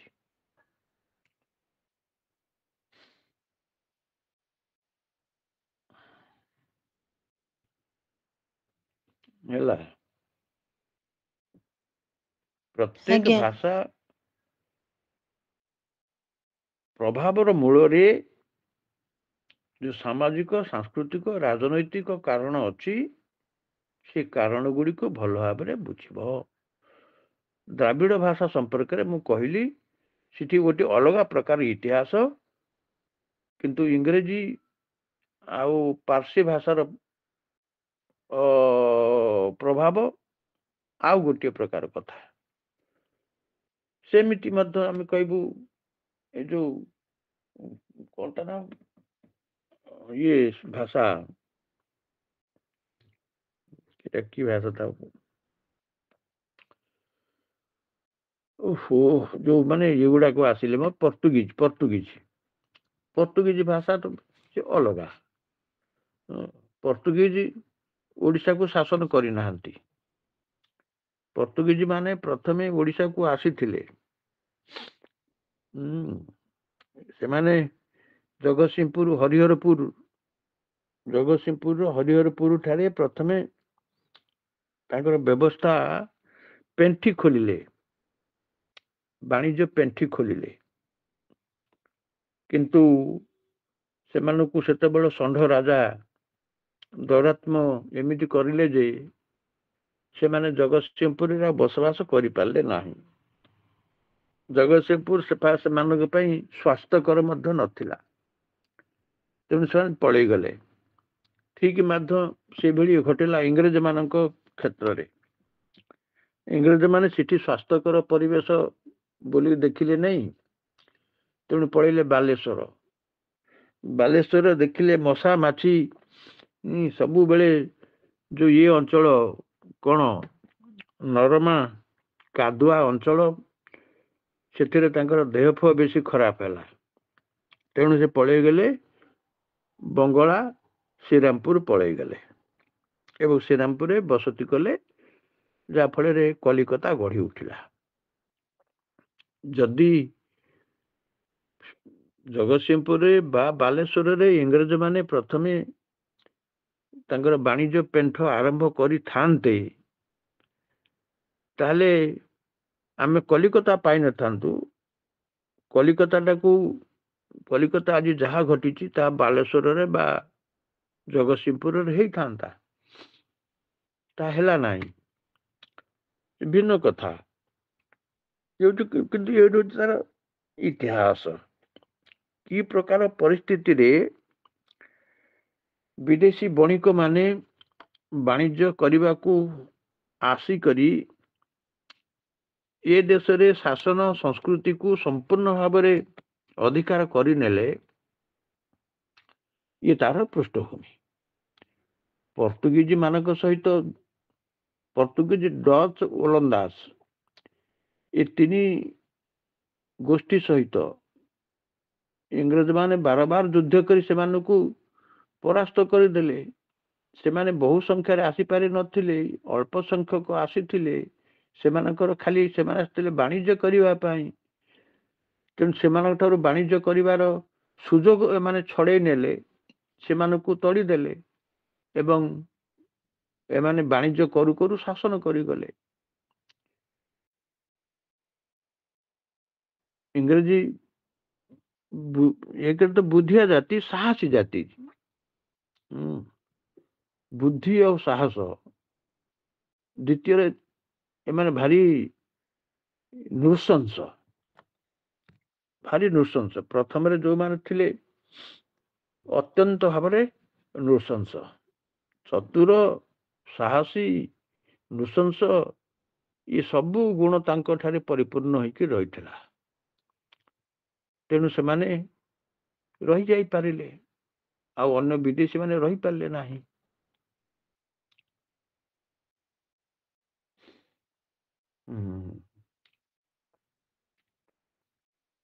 ଏମିତିଆ କଥା, ଆଉ କଣ। आज ସେତିକି ଥାଉ 10ଟା ବାଜିଗଲା। ଆଜ୍ଞା ଆଜ୍ଞା ସାର୍ ଆଉ ଗୋଟେ ଦିନ କରିଦେବା ଟିକେ ଆଉ ଡିସ୍କସନ୍ ଆଉ ରହିଗଲା ଅଳ୍ପ ଆଜ୍ଞା ସାର୍ ଡିସ୍କସନ୍ ରହିଲା ତମେ ଟିକେ ଆଉ ଟିକେ ଆଗରୁ ଯଦି କରିବ ଆଉ 7ଟା ଟିକେ ବେଳୁ କରିଦେଇ ଆଗରୁ ପାରିବ। 6ଟା ବେଳକୁ କରିଦେବା ଆଉ କଲି ଦେଖିବି ଗୋଟେ ନାଇଁ ଆଜ୍ଞା 6ଟା ବେଳୁ ହେଇପାରିବନି 7ଟା ବେଳକୁ କରିଦେବା ଖୁବ ବେଳେ ବେଳେ 7ଟାରୁ 9ଟା ଏମିତି ଆଜ୍ଞା ରଖିପାରିବ। ଆଜ୍ଞା ଆଜ୍ଞା ନହେଲେ 8ଟାରୁ 10ଟା ରଖ କିଛି କଥା ନାହିଁ କିନ୍ତୁ ଆଜ୍ଞା ତମେ ଆଗରୁ ଟିକେ 7ଟାରୁ ପଢାପଢି କରୁଥାଅ କିଛି ପଢାପଢି ହୁଁ କଥା କିଛି ପ୍ରଶ୍ନ ପଚାରିବ।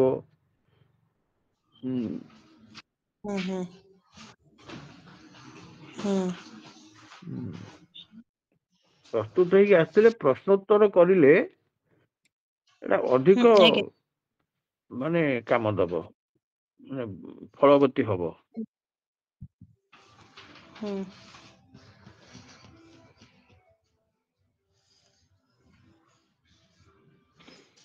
ହଉ ତାହେଲେ ରଖୁଛି। ଆଜ୍ଞା ସାର୍ ନମସ୍କାର।